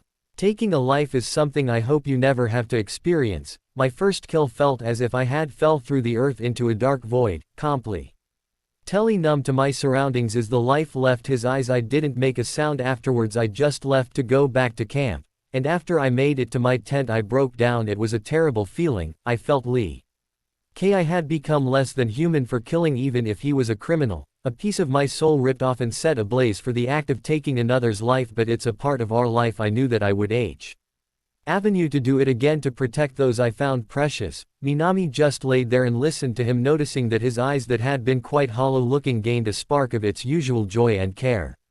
"I was pretty depressed after that, but my old teacher told me something I'll never forget. He told me that we kill others for the purpose of making sure that no harm comes to the innocent. If we had let them live, they might have continued to kill fathers, mothers and children, pillaging towns and raping women. Could you forgive yourself knowing that you had the power to save them, knowing that taking one life could save the lives of many?" he said, turning to look into her eyes. "I fight to protect those that can't protect themselves. If I have the strength to do something for the greater good of those I care for, then you can bet I will do so to my last breath if needed. That's a promise, and if there's one thing that Naruto Uzumaki Namikaze doesn't go back on is a promise." He finished with his signature foxy grin, and despite the grim topic moments ago, Minami couldn't help but smile as well. Outside the bar, the tiny demon had followed the two back to the bar, hoping to get all the information on it could, and was currently sat on a tree branch just outside in one of the decorative trees placed on the sidewalk, using its abilities to listen in on its target, but for some reason it couldn't them, which it found more interesting than annoying, as not many beings could cancel out its powers completely like that. This definitely required further investigation. Back inside, a comfortable silence had come over the two inside the bar as Naruto finished up the last wound. He stood up from his place, kneeling on the ground, and stretched. "So I'm good as new, doc?" Minami asked jokingly as she avenue her healed arm, a small test, only to wince after moving too quick. "Your wounds are fully healed if that's what you're asking, but you will still need a little physical therapy to get your mind used to moving again. It will be about 5 days before you will be back at full health," he informed her. "But what about the bar? I still need to run it. How am I going to get around or feed myself?" She exclaimed her thoughts. I will be taking care of that, so don't worry, I will work the bar and take care of you until you can move again, he reassured her only to receive a concerned look. Are you sure? You've already done so much for me. You don't need to. She was stopped as Naruto pinched her lips together. Now, none of that, I'm happy to help. All you need to do, my cute little patient, is let me do the work while you take a load off. Now why don't you get some sleep? I'll wake you when I have dinner ready. Minami just nodded and rolled over, falling asleep moments later as Naruto went into another room. Naruto smiled, placing a blanket he had found over the sleeping girl. Standing up, he vanished in a swirl of leaves before reappearing behind a shocked familiar, grabbing the tiny demon He brought it up to his face with a stern expression. You know it's quite rude to spy on people. Now I would appreciate you telling me why you are following me and who sent you, he asked. The small creature wasn't as forthcoming as he had hoped. He sighed. Look, I'm not going to hurt you or whoever sent you so long as you do not attack me, okay? He reassured the green sprite, opening his hand, allowing it to stand on his palm. How about we start over? I'm Naruto Uzumaki. What is your name? He asked, extending his finger for it to shake, which it did, speaking in what most would consider high-pitched gibberish, but to some made perfect sense. Naruto being one of them was a little amused at the name for the tiny being. So your name's Keita. The little being nodded. Okay, how about you tell me why you here? The tiny demon just pointed at him. Me. You're here because of me, why? He asked, and listened to Keita's story of how its master had been ordered by her king to look into a surge of energy had appeared near the ocean, which led to it finding Naruto. So you're here to learn about me and return with your findings? Keita nodded, wondering why the blonde had a mischievous smile growing on his face. How about a deal? I need to stay here and look after my friend and make sure she will recover properly, which will take a week. Keita nodded, growing a little wary of the large smile now present. Boot, when that time is over I will have a free schedule, so why don't you take me to your master so I can meet her? Keita, catching on to what he was saying, knew it would be pretty funny, but it was not entirely convinced. Stating its thoughts, Naruto nodded. Okay, during the week I will answer any question you ask, as long as it's not too probing, but you will have to explain the whole fallen angel thing to me, because I know there's more to it than what I saw last night. Keita thought over it for a minute before nodding. Great. I look forward to getting to know you better, Keita, Naruto said chirpily as he handed it a small candy, to which it shoved in its mouth greedily, comically extending its cheek as it perched itself in Naruto's hair as the sage made his way back inside. 1 week later. Over the week, Naruto and Keita had grown as friends as they exchanged information. It was nothing serious as Naruto asked. It had only been simple stuff like his name, age, favorite food. Okay, he got OFF topic, but info was info, didn't matter the kind. And in return Naruto learned of the factions, some of their history without going into specifics, the war and the current if but a little shaky peace that all factions have been enjoying over the last few decades. He was a little curious about his statement of king when he explained why he was here, and learned of the evil peace system, which interested him greatly. He really couldn't wait to talk to this king. Rias, he remembered being her name. Yes, it would be fun. Naruto was currently making lunch for himself and Minami. She wasn't happy to he would be leaving, which got a chuckle from him. For someone who kept up the tomboyish personality, she could be quite a softie at times. He walked into the main room where he saw Minami and Keita eating at one of the tables as she fed him some candy. That was another thing, it appeared she had become quite attached to the little guy as well, and it hurt to leave. It was like taking a little girl's stuffed toy away and setting it on fire, but at least she understood why he had to go. Lunch was a quiet affair. There was no need for small talk or parting words. It could wait. Right now they were just enjoying each other's presence. Near the end of the meal, it was Naruto that spoke first. You're sulking. His short statement got the desired response. I'm not sulking, she defended in a childish manner, looking away from the blonde. Yes you are, you made the same face when I first told you I was leaving, he stated. If I didn't know better I'd think your teddy bear was stolen, he teased as she shot him a playful glare, causing him to chuckle as he looked at the clock, taking note of the time. He stood up, urging the others to do the same. He walked over to the backpack he had filled with a few supplies he would need in this world. Placing it on his back, he walked to the door as Keita floated behind them. I'll see you around, Minami, keep safe, yeah. He spoke offhandedly, waving behind him. Pooh. T was stopped at the door by a pair of slender arms hugging him from behind. He smiled before saying, "So this is what déjà vu feels like." His attempt to lighten the mood was stopped when the young Wom and hugging him began to shake in an attempt to hide her sobs. He managed to hear a muffled "Baka" from her, smiling in a caring way, almost like a brother would to his little sister as he turned around in her arms to return the hug as he spoke. "This isn't goodbye forever, you know. You're the only family I've got, nay." Imouto, he told her. She froze at the title before she hugged him tighter as she started crying again. "Hi Onisan," she said with a smile. The feeling of having a family again warmed her soul, which reflected in her eyes as she looked at the blonde. "I will visit as much as I can, nay," he told her, kissing her on the forehead as he turned to walk out the door. He and Keita were only a few feet away from the door when they heard a voice. "Naruto, wait." He turned to see Minami running up to him with a small box in her hands. She panted a bit before giving him the gift. He raised an eyebrow at the item. "Since I have a brother now, it wouldn't be right if you didn't have your own," she told him. "My own what?" He looked over the box, about the size of a shoe box but made out of sturdy wood with leather accents just like the inside of the bar. It was held shut with a worn iron latch. "It's a family tradition to have these, something to do with my father's old profession before he settled down. I haven't opened mine but he had a spare. I think he knew you would be coming," she explained. As she ran back to the bar with a wave. "That was a little weird. What do you think, Keita?" he asked, looking up to the familiar resting in his hair. He grinned at the response. "You know, I think so too." Opening the box as he walked, the contents only made his grin widen. "This is going to be very interesting," he spoke to himself as he walked into the Horizon. It had been a day since his departure from McGinty's bar, and his first precious person in this new world, and he had to admit it was a nice feeling to have someone to care for again. It had been close to a century since he last formed a bond like that. He had decided after his last friend passed away it was time to live in isolation for a while, to travel the lands and refine his skills to their peak. A large portion of his time was dedicated to senjutsu, to truly master the art in ways even the Toad Elders couldn't imagine. Regardless, he had been far too lonely for his liking, and the change was welcome. Speaking of company, the tin familiar currently perched in his hair was something that interested him, as the concept was quite similar to summoning from what he'd learnt from his little friend.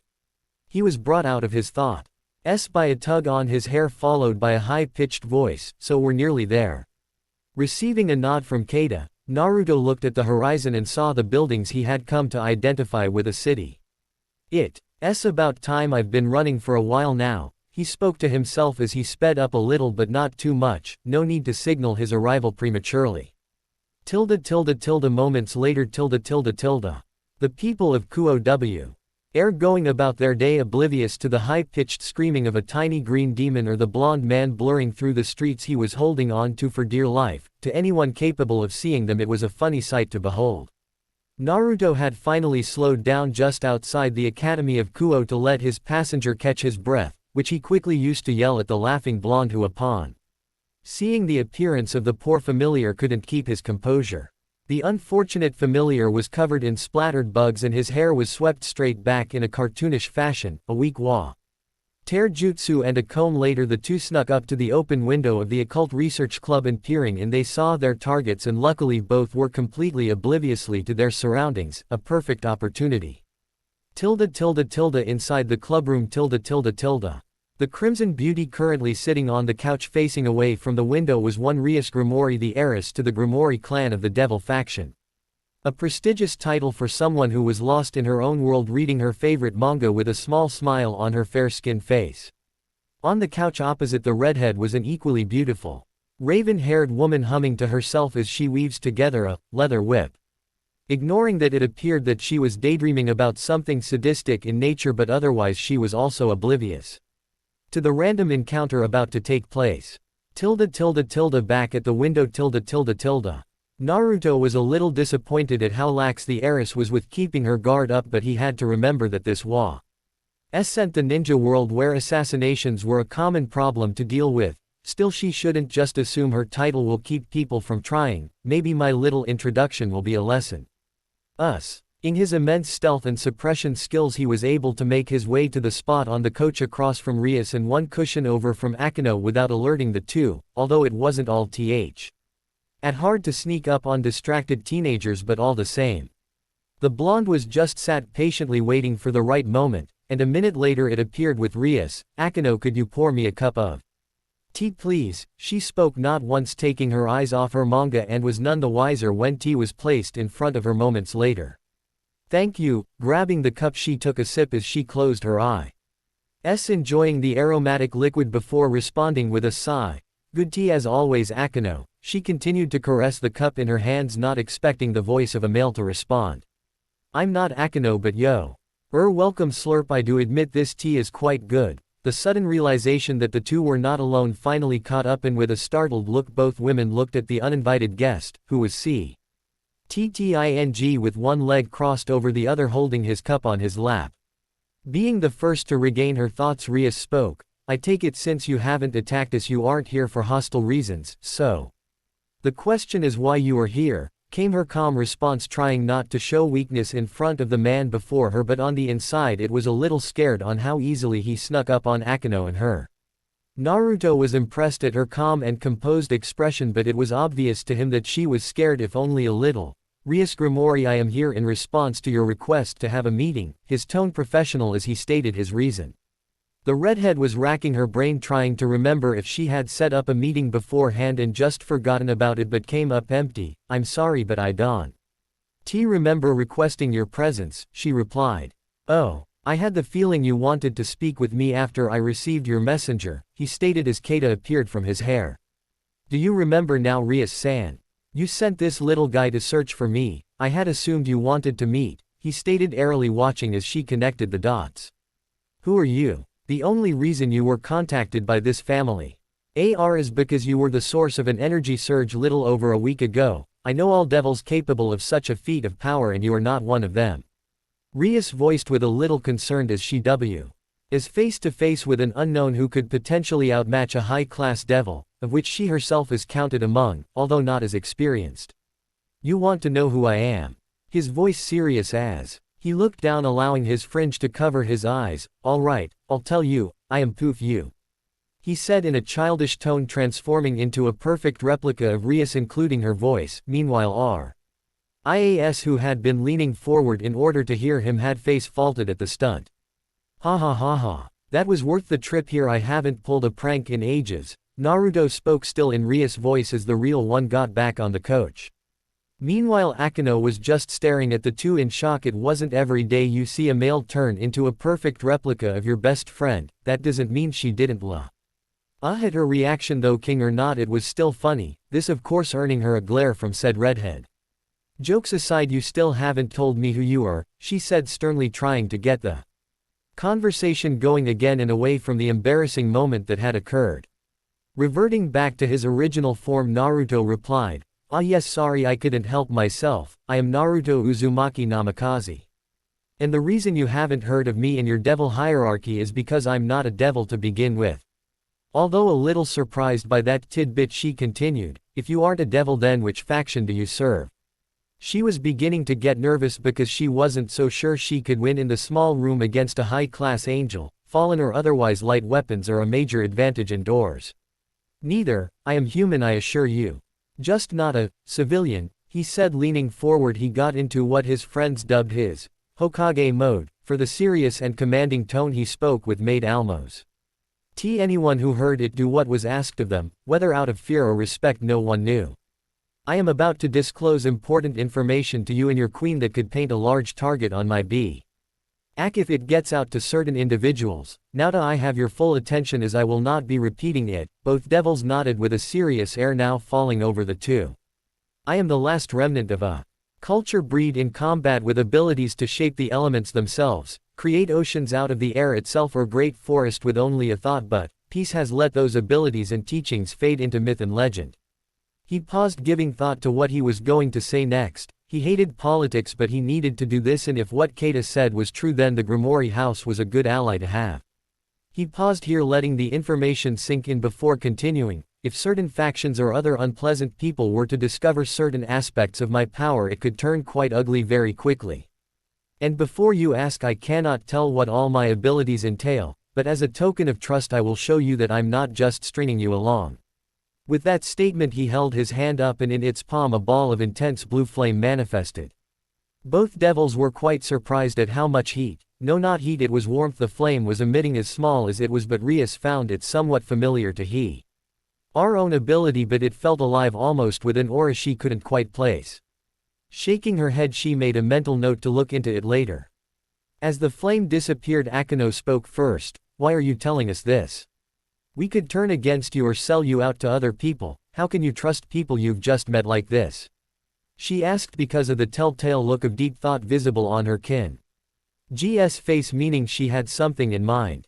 Naruto smiled warmly at her. I can trust you because I can sense negative emotions in others and neither of you had any present during our conversation. Well, that and I've always trusted others easily, but it usually works out in the end regardless. He shrugged. His trust wasn't naively placed anymore, but it was still given on gut feelings, and he had a good feeling about these two. The Crimson Princess spoke up. Well, this is indeed interesting information, but I'm assuming that you want something in return for this token of trust, her sharp mind picking up on his intentions.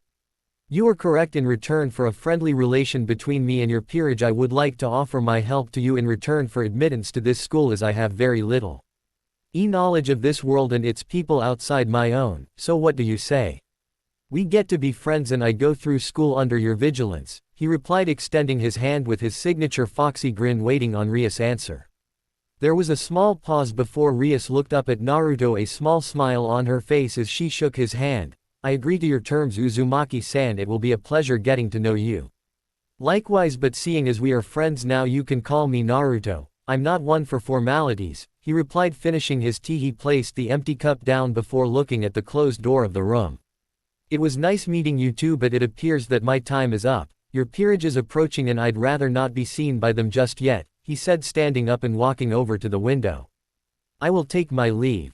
Still got to find a job of some sort. That reminds me, Rias, do you happen to know a good publishing company? His question, although seemingly random to her, she answered regardless. I believe there is one in town, but I don't know the name. Sorry, I couldn't be more help. That's fine, it won't be much trouble finding it, I suspect. See you around, Rias, Akeno and Keita, good luck. And with that he vanished in a flash of lightning just as the remaining club members entered the room to see both their king and queen staring at the window. Good morning, Bushu, beautiful day we're having, Kiba greeted, entering the club room followed by Kaneko. Good morning, was Kaneko's usual monotone greeting as she sat herself on her favorite spot on the couch, only to frown as she did. This didn't go unnoticed by those on the room. Is something wrong, Kaneko? Rias asked her, Rook realizing who had been sitting there just moments before. Someone sat in my spot. Her cute frown was mixed with confusion. Being a Nekosho, her sense of smell was quite acute, but she couldn't smell anything, which was odd. Not odd enough to mention, besides it would make her look weak if she couldn't detect someone. Era. It would appear our guest has left an impression on our little Neko, a giggling Akeno teased. Guest? I wasn't aware of we were supposed to meet today, asked a confused Kiba, oblivious to the glaring girl beside him. There's no need to worry, Kiba-kun, it wasn't required for you to be there, it was just a friend popping in to have some tea, but he had something to take care of and D couldn't stay long, Rias replied to the blonde knight, easing his confusion but bringing up more questions for both devils. Bushu is being vague, Kaneko stated, still annoyed at her spot being sat on. She wanted to know who it was. Anyone who has a spot on their couch will understand. He would like to keep himself secret for now, but will introduce himself to you in time. What I can tell you is he is an ally with strength equal to my own. She spoke with authority, hinting that the discussion was finished. Now I have some work to do. You are free to go about your own activities until Tony GHT, she informed them as she got up and walked into the back room with her queen following behind, closely covering her mouth in an attempt to stifle her laugh. It appears that Naruto managed to place a sign on Rias' back that read, I'm a tomato princesses. Someone as strong as Bushu. I wonder who this person is. It wasn't a large group to pick from, and the thought of a devil with such strength was motivating. Kaneko, do you want to spar until Bushu gets back? The smiling blonde asked. Hi, let's go, she responded, walking outside with Kiba accompanying her. Inside the study as was currently in her makeshift library looking through books on devil history, mythology from different eras and law while her queen was making a few snacks with customary tea. An interesting person, wasn't he? Rias looked over to Akino, who had just entered the room with a tray of food and tea. Setting it to the side, she looked to her childhood friend. You're going to reincarnate him, aren't you? Rias just sighed, knowing it would be impossible to hide her intentions from her. I've considered the idea. It's not every day someone like him shows up claiming what he has along with offering an alliance.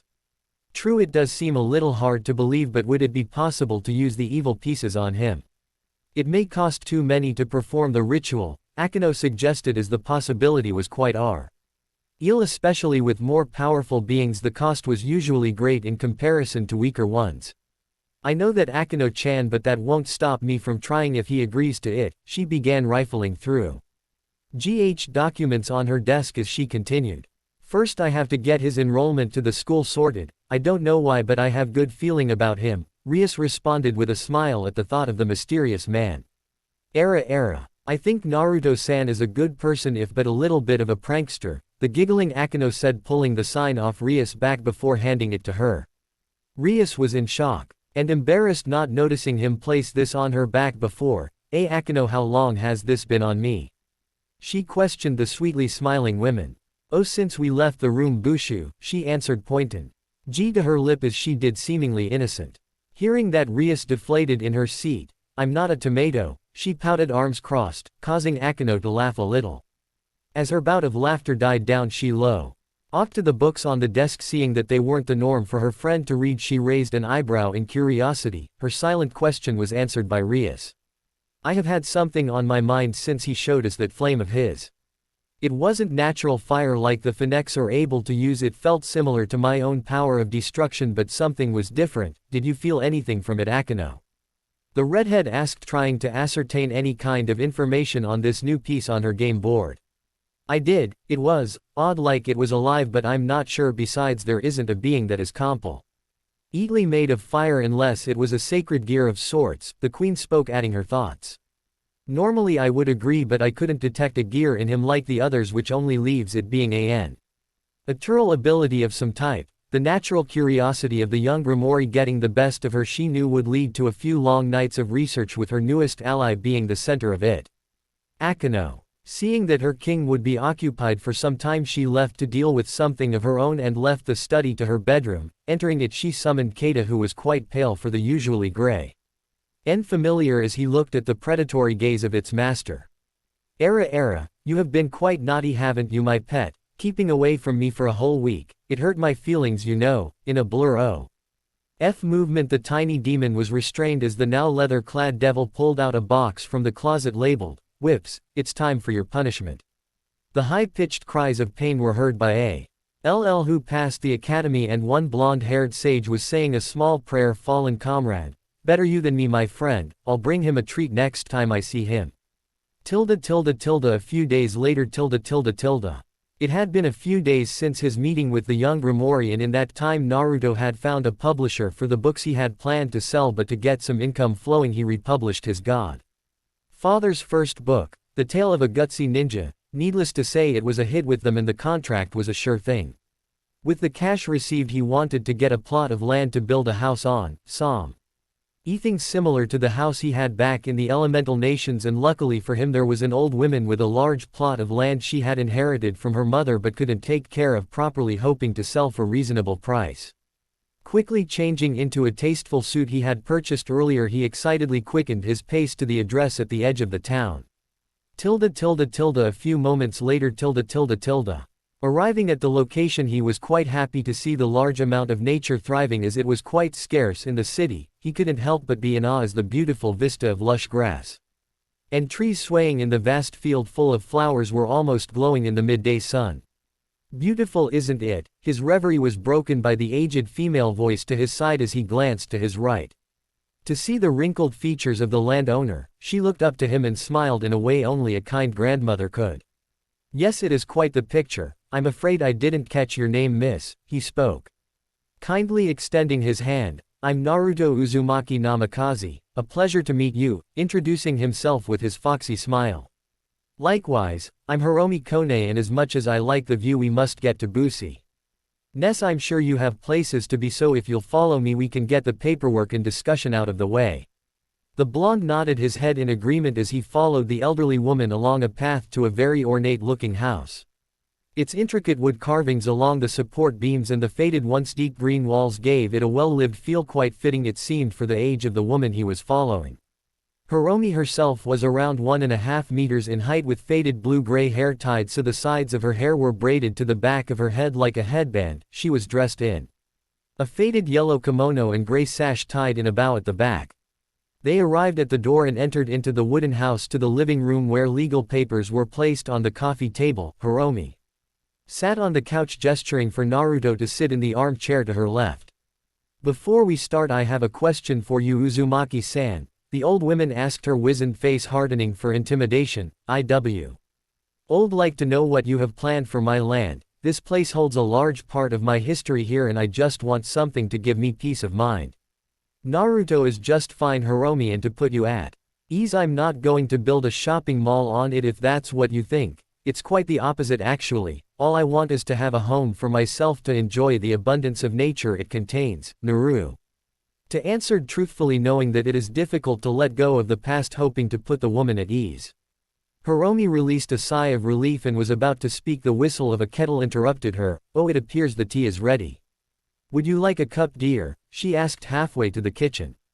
"Yes please, if you don't mind." She vanished through the doorway, leaving him alone to look around the room, finding nothing that stood out until his gaze landed on an instrument in the corner shining in the light, showing that it was well cleaned, even more so than its surroundings. His urges overcoming him, he got up and walked over to it. The instrument was something he recognized from the music shop his clone had visited, but what caught his eye was how similar it was to an instrument he had used in his home. Although he hadn't seen one for years, it was nostalgic to see it in this world.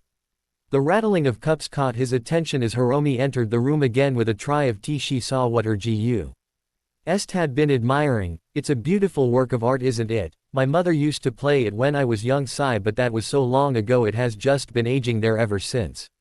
She chuckled at how he used to be a sprightly young kid always on the move, but when her mother played it was like everything slowed down. You couldn't help but to just stop and listen to the serene sound. "It certainly brings back memories. Do you still play?" he asked, wondering if she had taken up her mother's hobby. "I used to, but in my old age my fingers have suffered and arthritis has made it impossible to play or me." She lamented over her lost joy in life. "It would make my day to hear it played once more, but I'm afraid young people these days only go for guitars and the like." "Then may I, if you don't mind?" "That is?" he asked, gesturing to the instrument. She looked him in the eye for a while as if looking for something before nodding her consent. "Thank you." Naruto collected the violin from its tall wood stand in the corner and getting into position sat in the armchair. He began to play, and even with slight difference in design he still hadn't lost his touch after all the years he spent practicing various instruments. He preferred string to brass, but that was neither here nor there. Song. Grandpa's Violin by Yuki Kajiura, or any other heartfelt song you prefer. His hands moved with grace and purpose as he let instinct take control, fueled by his emotion as he closed his eyes. The sound filling the room as it moved from a slow rhythm to a cheerful tempo. The world was forgotten to the two.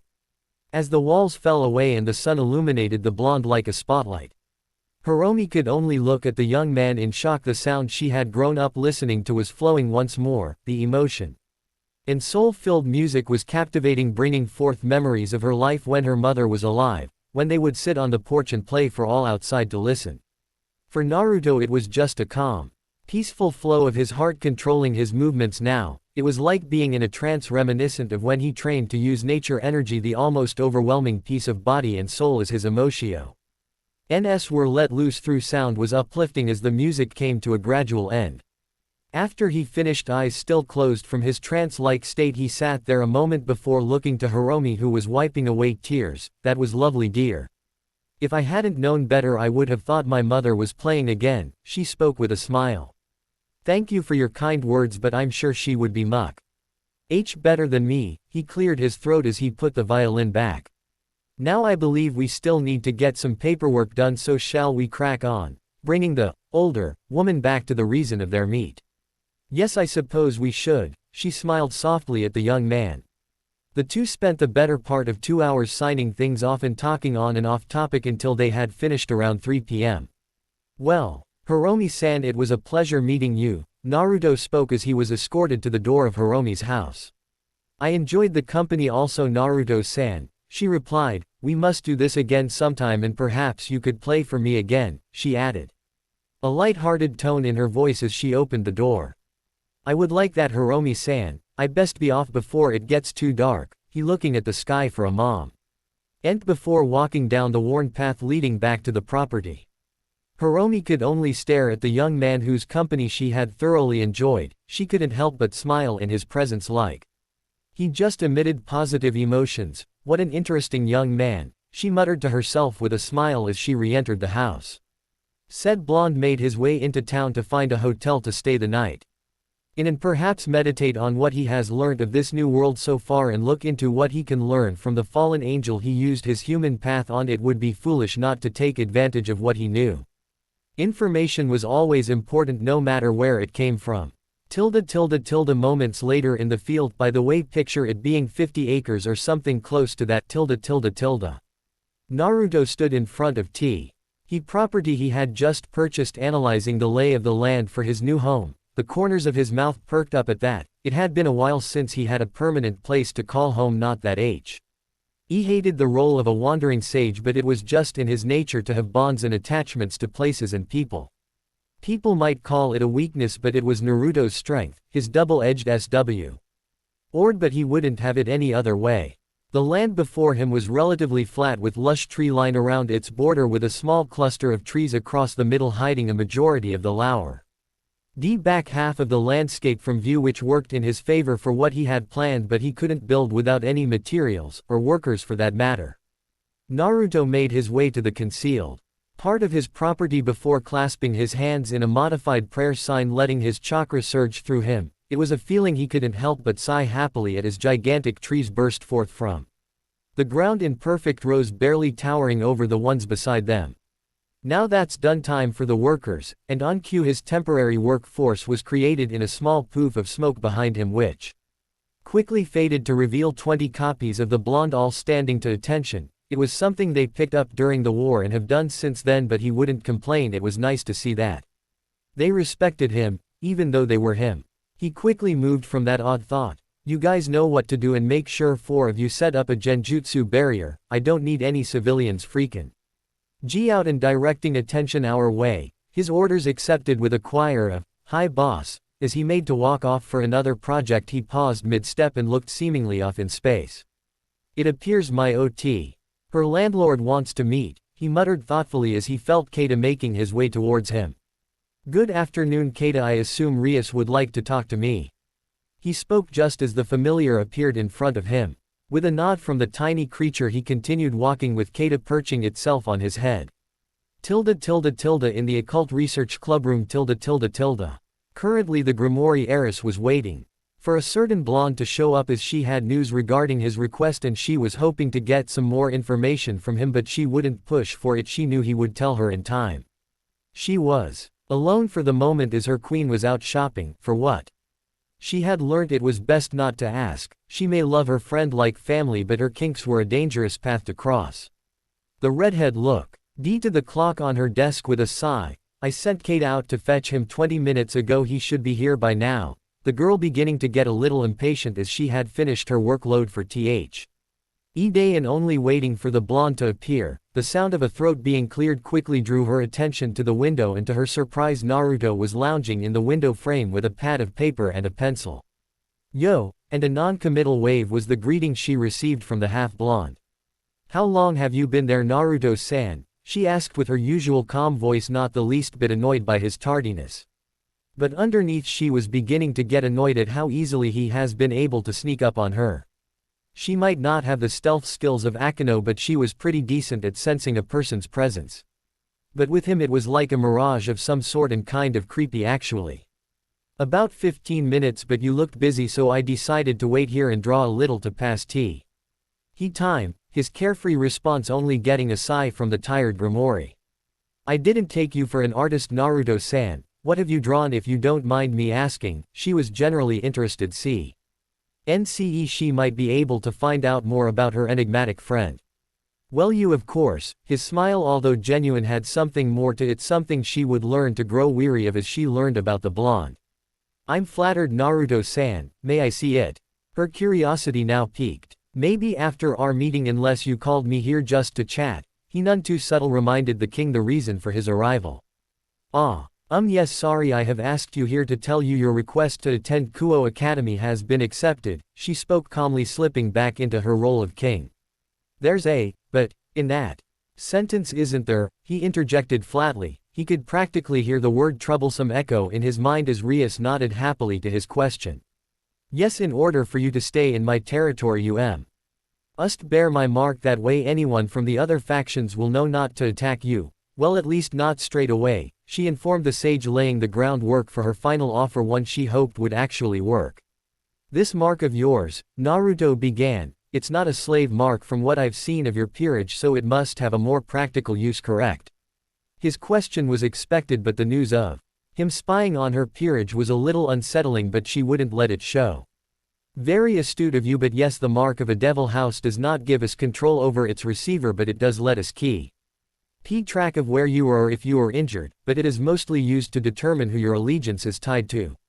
It wasn't a lie, well for her at least she didn't know about the other houses, but the Grimoire clan was one founded on love and compassion, every member by blood or peerage was family. Naruto, already knowing as much from his observations during the days before, answered, okay, I will accept your mark. Inside her head Chibi Rias was waving a victory flag, but you will have to take mine in return. This time she couldn't retain a straight face, being caught off guard by his statement.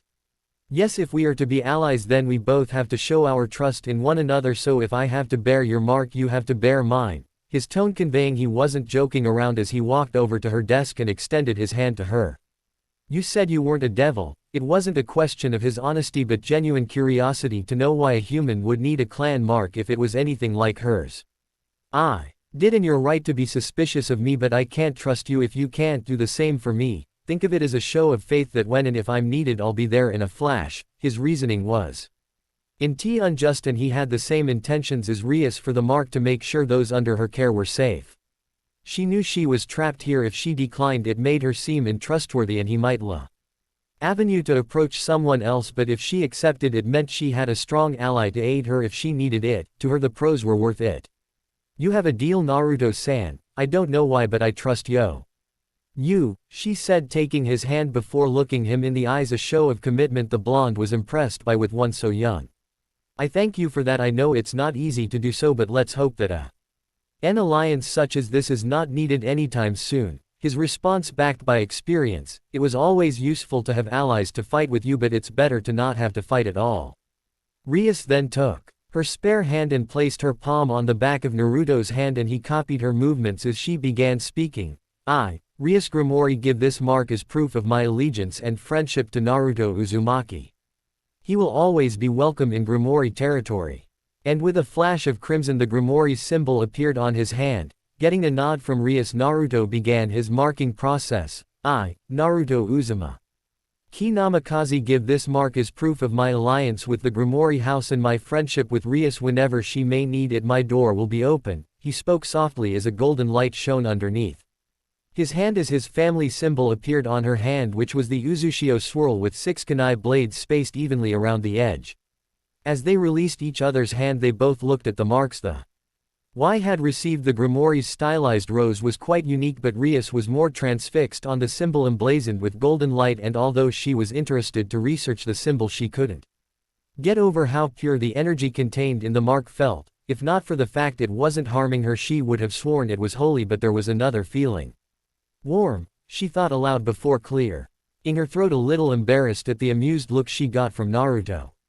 Well, now that business is over, what you have been doing lately? Did find the publisher you were looking for? She asked Movi Ing to sit behind her desk, possibly preparing herself for her peerage members to arrive. Yes, I did, thank you for asking. They were actually quite impressed with the story and I managed to buy some land to make a home in, returning to his spot on the window frame as he spoke. You must be quite the author to get a deal so quickly. Being an avid reader of manga, she had a decent idea of how the trade worked as well as the successes and failures of new writers. I'm afraid the praise doesn't belong to me. The story was one my godfather wrote, his first work that was missed by almost everyone, his SM. Il now bittersweet as memories came back to him, images of a man with wild spiky white hair held back with a large metal plate with the kanji for oil carved into it, his face aged and wrinkled but so full of life. He missed him, he missed all of them. During the time he was lost in his memories, the ruined princess was analyzing the blonde who now seemed far older than he appeared, faint scars she hadn't noticed in their first encounter seemed all too noticeable now before her focus shifted to his eyes, which had lost some of their glow like deep wells someone had thrown a torch into before he broke out of his reverie and the light reappeared. For what seemed to last hours but instead only mere seconds. His attention brought back to the conversation, he continued, I decided it was time he got the praise he deserved, so I had it republished in his honor. His smile brightened, thinking how Jiraiya would feel at being the first author to go interdimensional, probably would have complained that it wasn't ICHA. What is the book about? She asked and watched as Naruto reached into his cloak and pull out a brown hardcover book with the title, The Tale of the Utterly Gutsy Ninja, written on the front. He passed the book to Rias, who accepted it readily before flicking through the first few pages as Naruto spoke. It's about a ninja who has an unbreakable will, never giving up even in the face of overwhelming odds.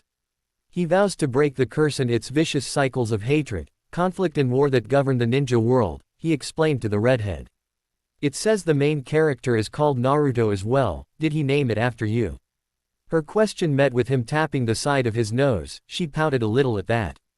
That would be telling now, wouldn't it? Besides, it appears our meeting is at an end. Her raised eyebrow, her unasked question was answered by a transport symbol appearing to the left of Rias, signaling that Akeno had finished shopping.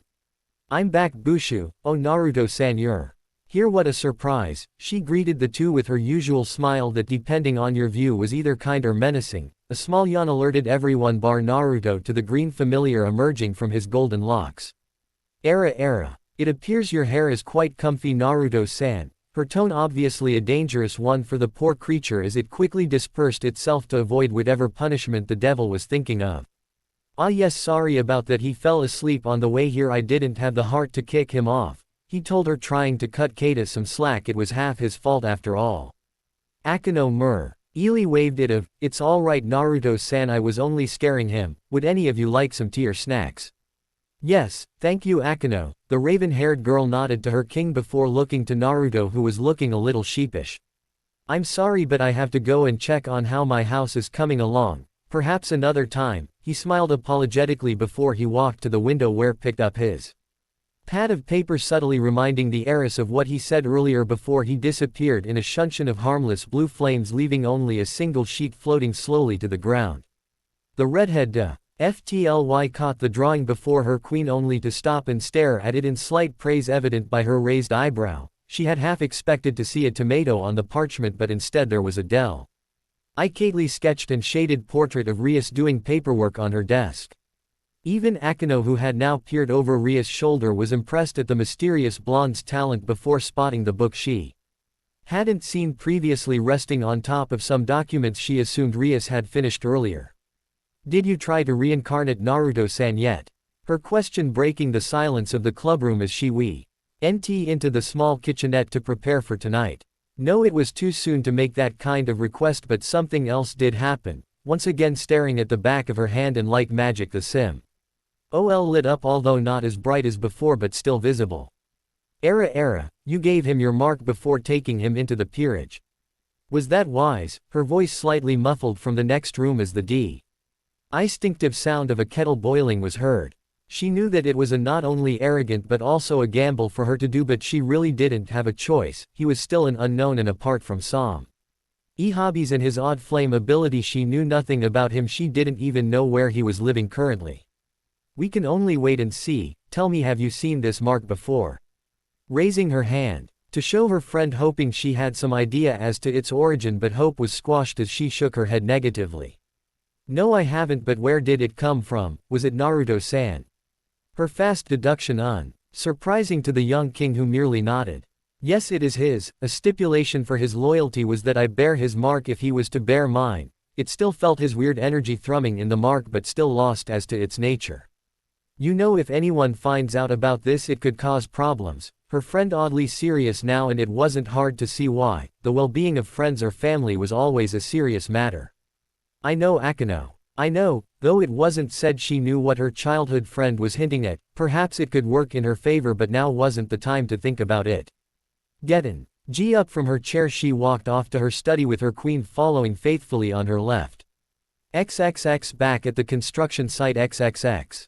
In a quick burst of azure flame, the blonde was standing in front of the foundations for his future home. Spotting a clone with a clipboard, he walked over to him to get a report. The clone, seeing him, did a quick salute. Yo boss, you're back. Didn't think you be back so soon. I had to cut the meeting short, otherwise her peerage would have seen me. Regardless, how is construction coming along? Did you finish the plans I thought of? Curious as to what his clone accomplished while he was away. Naruto had noticed that his clones tended to sort themselves as leader and teammates, then to strategists, due to an unusual variation in how they are produced. They are still clones and have equal amounts of chakra like the technique is designed to do, but the variation is in their mindsets. Some will be formed with a better ability to lead or strategize, while others are better at working in teams. As soon as they form, they immediately know which is which and organize themselves based on that, something Naruto has found to be extremely useful for projects such as these. Hi, I have a copy here and the original is with the strategists. Oh, and boss, the barrier team said there was unknowns snooping around earlier, but they didn't have visual contact. He flicked his clipboard before nodding to himself. Apart from that, the foundation is finished and the lumber clones are cutting the wood to size before moving on to fabrication. He saluted again before walking off. Happy with progress so far, he made his way to the back half of the property. He had a project of his own to get started on, but not before sending a squad of henged clones to scout out the town. The next day. In the early morning hours, we find Rias staring intensely at her chessboard, seemingly lost in thought, a pair of glasses perched on her nose. The sight would have been odd to most, but it wasn't uncommon among the peerage to see her like this. But then again, Naruto wasn't one of them. Said blonde was once again sat in the window frame, eyebrow quirked at the sight he had figuratively stumbled upon. It was the jingle of his newest accessory that broke her trance. You know, I'm fairly certain that requires 2 people to play. Identifying the voice, she looked towards the window to confirm her thoughts. Yo, he waved lazily, stepping down from the window, jingling as he did. Ohayo Naruto-san, I didn't expect to see you today, she greeted, finding herself actually happier in his presence despite her train of thoughts earlier.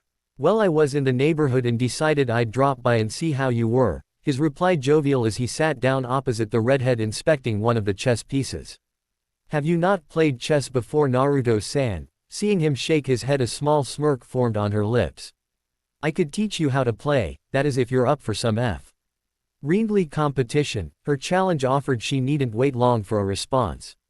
I accept your challenge, Miss Grimori, but I warn you I won't hold back, now with a smirk of his own. Approximately -3 games later.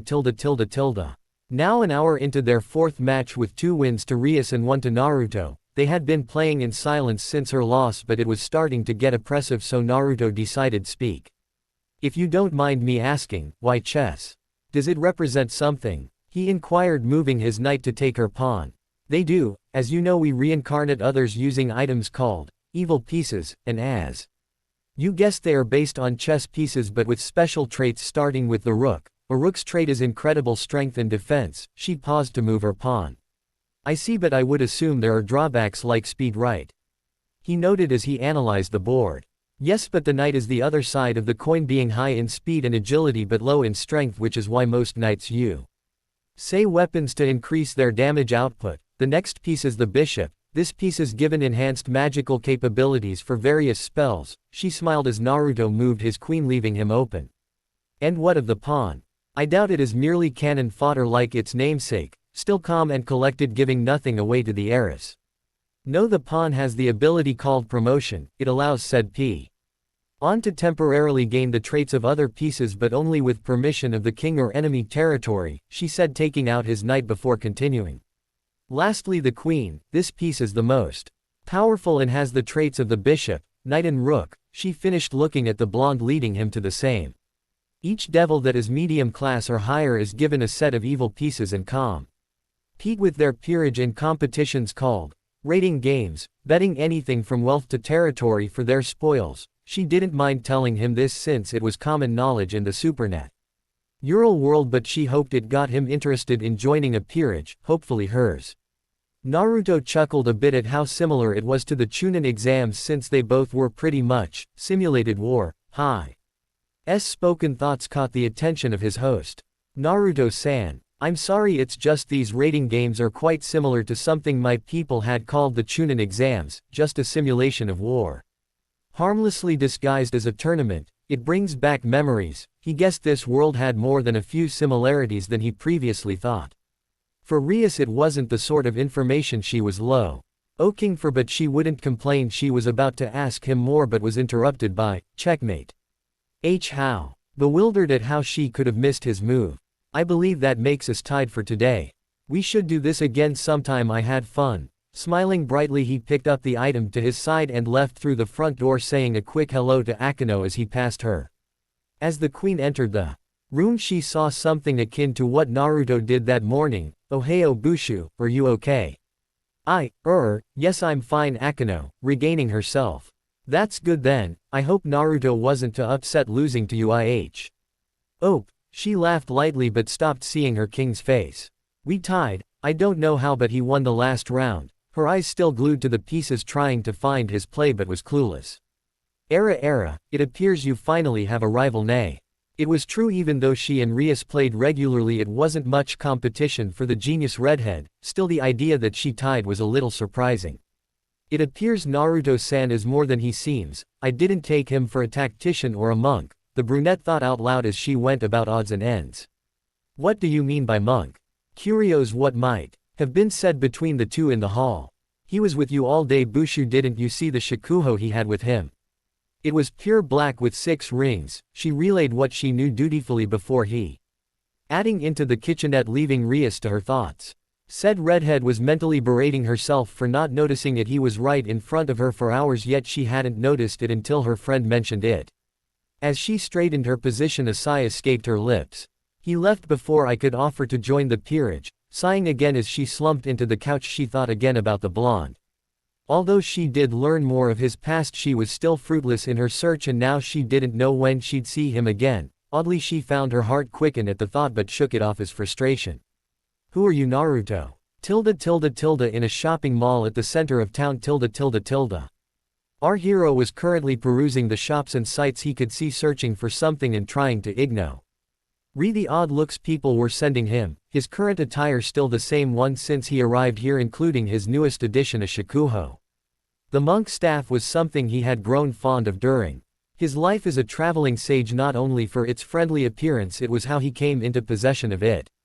To be honest, he passed after the final battle between him and Madara and woke up in a hospital bed with it leaning against his bed, and according to the nurses it had drained the chakra of everyone who tried moving it, so they just left it there. He didn't know why, but he felt a connection to the unassuming staff, like it was just natural to have, and since then he has kept it on him at all times in a seal below his wrist. Regardless, the soft yet distinct jingle of the shikuho echoed in the relatively empty mall as he made his way towards his destination. This is the place. I hope I have enough to get it, he mumbled, walking into an out-of-the-way music shop. His clone had found the off day and apparently found something he would like. Opening the door, he walked to the back of the room, following his memories until he found it. Before him sat a beautiful acoustic guitar. Its body was unique in that it was made a mixture of metal and crimson wood swirled around the sound chamber's entrance, its neck matte black with silver markings with a matching headstock. He reached out to took it before it was grabbed. Somewhat frantically following the arm, he met the face of the store owner. The man was largely muscled for his age, but it was obvious he had let himself go, dressed in a white tank top and well-worn denim jeans, giving him an old rocker look, emphasizing his build, complete with a black bandana covering his presumably bald head. Sir, I really wouldn't recommend touching that. If it's a guitar you're looking for, we have many others for sale. His eyes pleading with him to accept his offer and forget the instrument as if it was the plague. Why? What's wrong with it? Now, Immensely curious, he looked over the instrument trying to sense any foul play. The middle-aged man was more than willing to tell him, "That young man is cursed and is responsible for putting 8 of its previous owners in hospital. It's because of this tainted thing that my shop is reduced to this state," he said, gesturing around the store. It was true, the place was pretty rundown, walls were faded and chipped, the roof panels stained from water damage, and the shelves didn't look like they could survive a stiff breeze, let alone the instruments that currently held.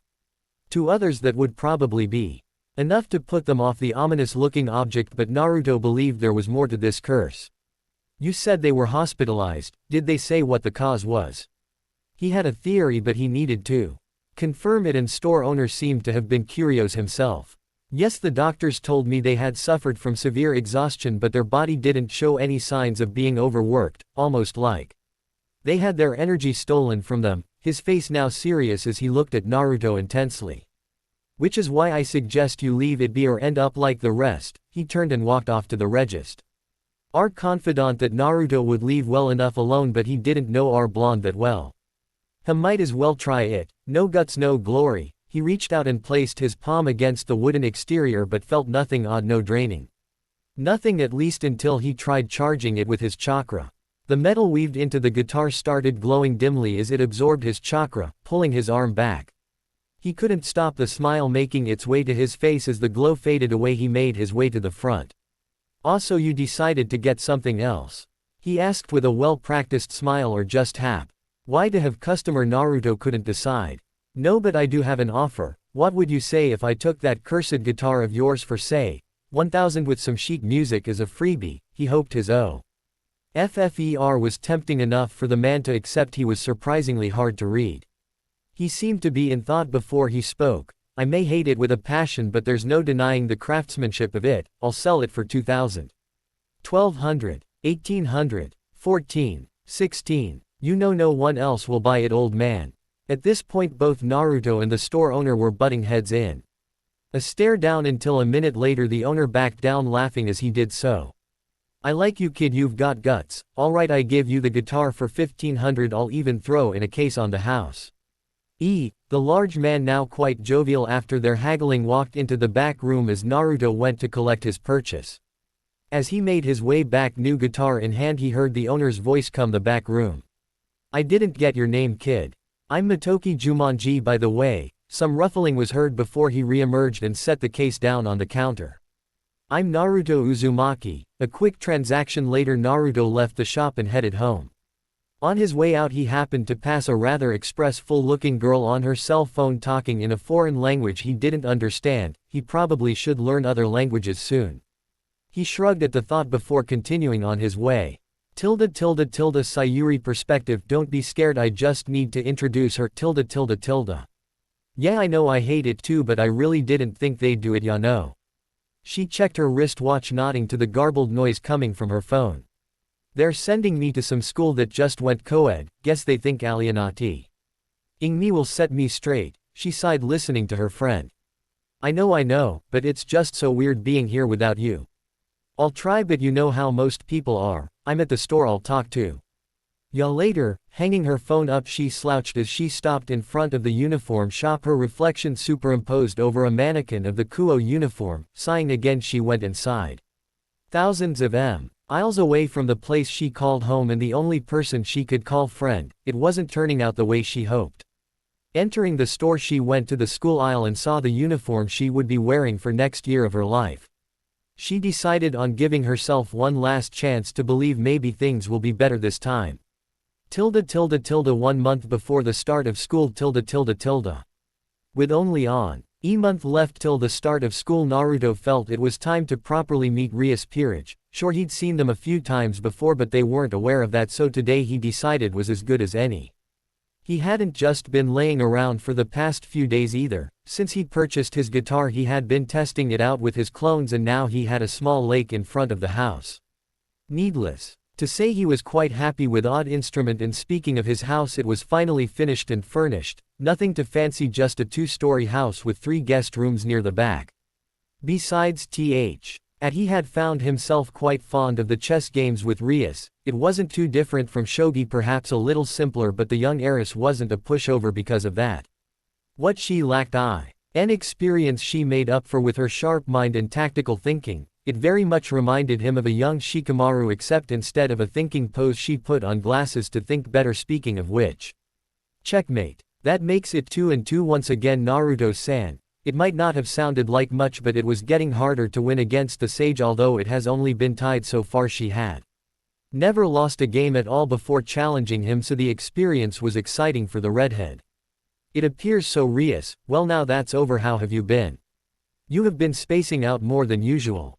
She may have tried to hide it, but something important was on her mind and it wasn't good. He could feel the negative emotions she didn't show openly.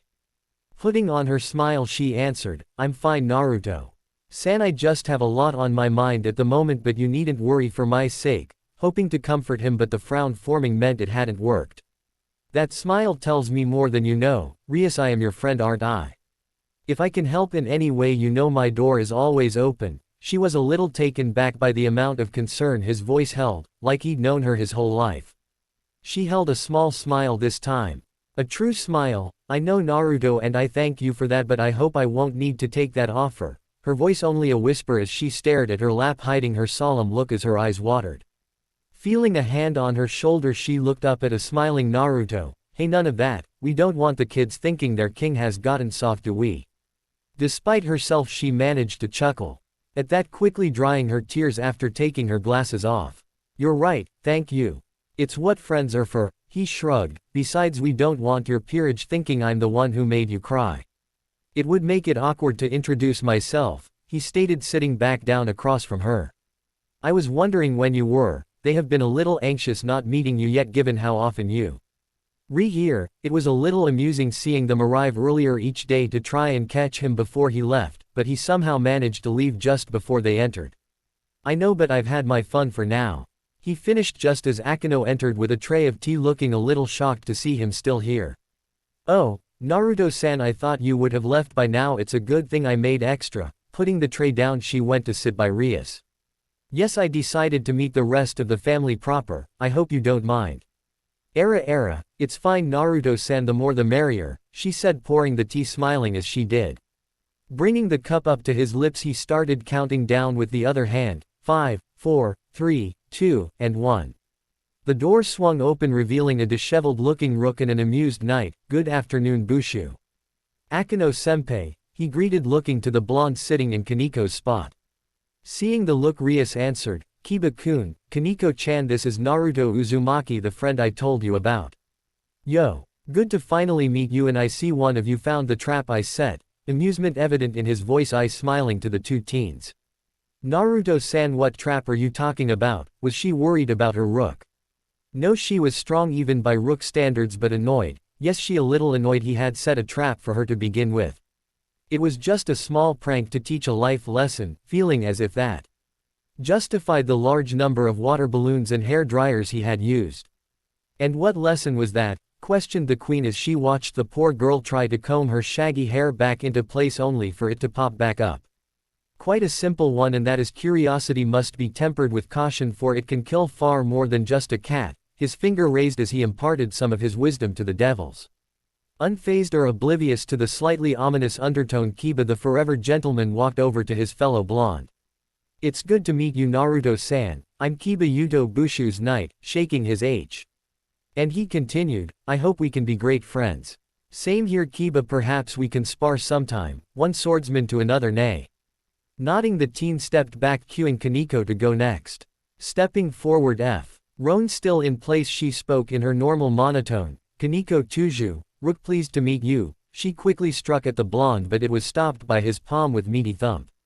I know we got off on T. He wrong foot, but there's no need for violence, especially with a punch like that. Had I been a lesser man, it could have hurt me. Taking another sip of his tea as he finished. The widening of her eyes was her only visual response to a hit she expected to at least move him. The rest of the peerage were surprised as well, although they knew she would try it. They didn't expect him to brush it off even. Rias was wary of Kaniko at full strength. Deciding to keep the conversation flowing, Rias spoke up. Kiba-kun, Kaniko-chan, Naruto here will be attending Kuo Academy with us, so I expect you to get along. She looked at each of them to emphasize her point. He will also be joining the Occult Research Club, so if you see him around while I'm not here, don't be worried, he is fully aware of our status as D. Evils. Her piece finished, she waited for the questions bound to come. And on cue Kiba was the first. Naruto-san, are you a devil as well? No, I'm very much human, just not a normal one, all I can tell you is that I'm the last of my kind, anything else you'll just learn along the way. His question answered yet confusing, he nodded curtly. Your eyes aren't human. This time Kaneko was the one to speak. As she stared quite intently at his eyes from her spot beside him like she was looking for any source of deception. Rias perked up at that as she too was curious about it but felt it might have been a touchy subject to ask about. Sometimes her rook's bluntness was useful. My eyes. Well, they are something I gained during my training. I'm not too sure about their origin myself, but I think they look good on me, he said, grinning at the young Nekomata sheepishly. He had theories why his pupils were slit-shaped, but he hadn't got a straight answer from either of his suspected causes, so he let it be. The rest of the meet was mostly discussions on menial subjects, from favorite sword styles to most hated candy flavor, but as the sun fell it was time for the young devils to do their duties, leaving only Rias and Naruto alone once again.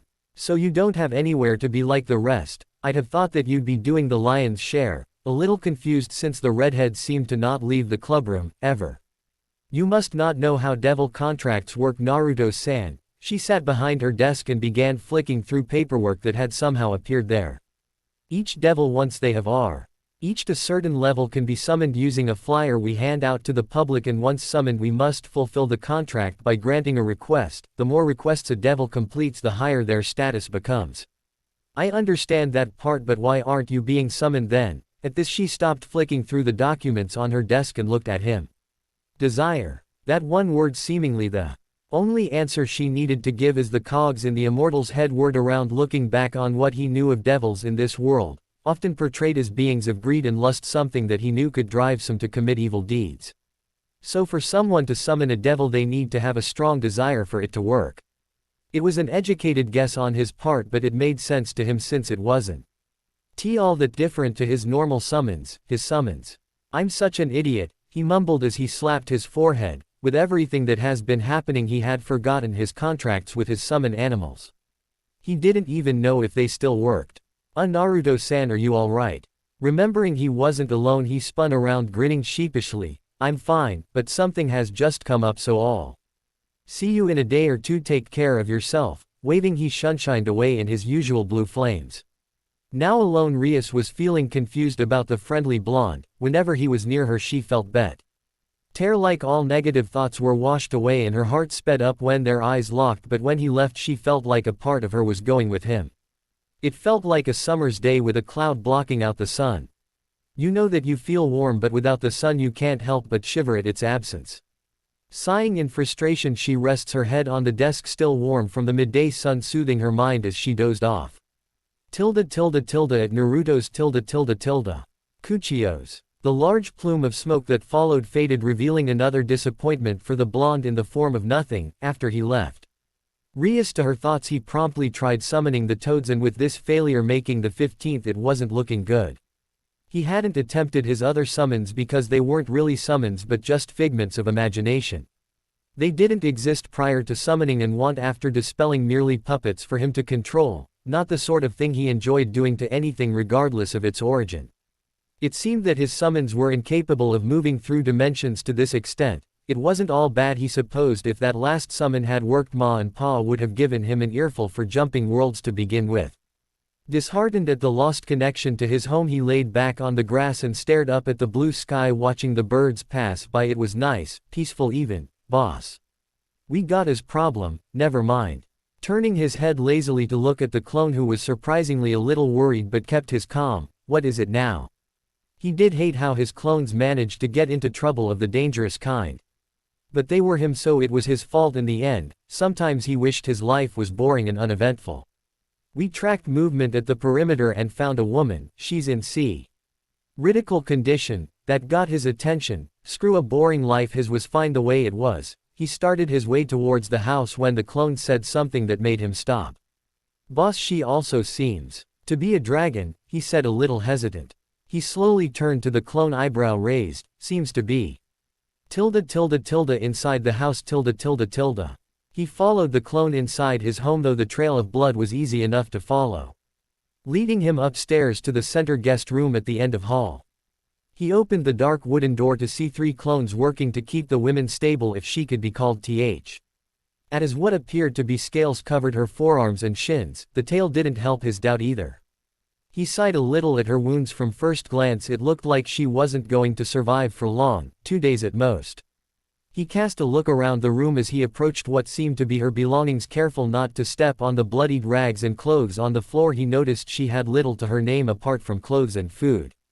Like she had been in a hurry to get away, but from what? There she stopped bleeding, the trio of clones wiping their brow of exertion, only now noticing his presence. So how bad is it? His inkling regarding her health was unfortunately on mark as he gazed upon their solemn looks. It's not good, she's not human, that's for sure, so we can't go off the knowledge. We have to help her, and what's worse is that her body isn't reacting as fast as we'd hoped to the treatment. It's like she's resistant to it. It was a harsh blow to the blonde. He had spent years of his life learning under Tsunade and Shizune to become a healer like them, reaching a level his mentors were proud, but to be told he wasn't good enough to save this woman, it hurt. Right, we'll just have to work harder then, won't we? His famous determination burning within at the statement. It's what got him where he was today, and it sure as hell wasn't going to fail him here. Boss, we are almost out of chakra, but before we disperse, it might be a good idea to see if Rias has any knowledge on dragons. He nodded in confirmation as the clones saluted and dispersed. Ignoring the minor headache of information, he created 3 more clones. I need you to watch over her and try to figure out her anatomy. I don't want to perform any surgery blind, understand? His doctor facade coming out as he ordered the clones. Hi. Good, I will head over to Rias and see what she knows, he said before walking out of the room with purpose in his gait. He wouldn't let this person die, not on his watch, that's a promise. Back with Rias. The silently dozing redhead was roused from her sleep by the gentle shaking of her shoulder. Her eyes fluttered open and saw her friend Akino by her side, a gentle smile on her face as she looked at her king. Rias, you dozed off, are you okay? It not like you to be so drained. She considered telling her friend about the feelings she's been experiencing in her frustrations, and perhaps she would have if the source of said problems hadn't just burst into the room looking quite worried. Naruto. What's wrong? She was slightly worried for her new friend. It was the first negative emotion she'd seen him express. Rias, I don't have long to explain, but do you have any books on dragon anatomy, specifically a human-shaped one? If she was worried before, she was shocked now. She didn't know what to say. Then she saw the blood on his hands. I don't know, but you're free to look at the study library. Akino can show you to it. She had questions, but it could wait until whatever happened had calmed. Of course, Bushu, please follow me, Naruto-san. The brunette motioned for him to follow. Thank you. I know you have questions, but I promise when this is finished I will explain. He quickly walked to catch up with his guide and came to a large shelved wall near what looked like a study, but his eyes were busy scanning the spines for anything of relevance. He was why through when Akino handed him a damp towel. His questioning look was answered by the brunette. You have blood on your hands, Naruto-san, you should wash it off before touching the books. The threatening undertone wasn't missed by him, and he accepted the towel to wash his hands. There must have been some on the dragon girl's possessions when he rifled through them. Thank you. As he wiped his hands clean, a book caught his eye. It had a symbol that looked like a dragon biting its tail embossed in silver on its spine. He had a gut feeling it was what he was looking for. He took it from the shelf. Read the title, Dragon Forms and Anatomy. It seemed a little too good to be true, but he had experienced stranger coincidences in the past, so he didn't question it. Flicking through the pages, he came to a page titled, Humanoid Dragons, and read the first few lines. Dragons come in many different shapes and sizes, but only one dragon has been confirmed as being humanoid in shape, Ophis, the infinite dragon god. The mother of all dragons has always been seen in the form of a human, given its ability to shapeshift regardless of size. Although not impossible, it is still unheard of for any other dragon to be born humanoid in shape. This hasn't stopped dragons from trying to mimic Ophis by either forcing a shapeshift or mating with a human for a hybrid offspring. This of course leads to the Blem of the forced shape-shift killing the dragon as its energy is compressed to exploding point, or in the hybrid the child dying from being unable to contain the power of a dragon. This leads us to believe that it requires exceptional genes from both parents for a hybrid be born, with the best case scenario being Ophis herself partnering with a male or female. I have had the express honor of examining the corpses of unsuccessful children to further understand the creatures, and the book continued into very detailed notes on the inner workings of the hybrids, and although he didn't particularly like the reason this information was available, he was grateful for it. He turned and left, noticing that Akino wasn't with him. He entered the clubroom and saw her in her spot behind Rias, said girl, looking his way, glasses now perched on her nose. Ah, Naruto-san, I take it you found what you were looking for, noticing the book in his hand as she asked. Hi, I hope you don't mind lending it to me for a day or two, he asked, his tone calmer than he was earlier, even allowing a small smile take form. That is fine, as long as it isn't ruined in the process. She had something akin to hate for smudge and stains in books, something she got from her love of manga and the extensive collection she had at home. He mock saluted. You have my word, I should get going, and for the second time that day he vanished in a column of azure flame, leaving the redhead a little empty. Her expression must have shown how she felt when Akino suddenly grabbed her shoulder, forcing her to face the brunette. Rias, I need to know what is going on with you, please tell me, as a friend, her face stern but still worried for her. Deciding it wasn't a great idea to hide it, she took a calming breath before looking toward her friend. Okay, I'll tell you. Naruto's house, study. It had been a few hours since he left, and inside his study the blonde was going over the notes his clones had left out for him and was a little surprised that the anatomy of the woman was not as different as it seemed, but what was worrying him was her energy flow. It wasn't like a chakra system, in fact there wasn't a system at all. From what the book suggested and the notes confirmed was that the flesh and soul of a dragon were the source of their power, with their soul giving off a power constantly and the flesh acting as a battery absorbing it. But there lies the problem. The way his Iryo jutsu work is by flowing into the body without having to open the person up to perform the task, but this requires a precise control, something her body is making very difficult to accomplish, not only because her energy was fighting his, but the wounds he was trying to heal were in critical areas. Her heart being a major concern to him.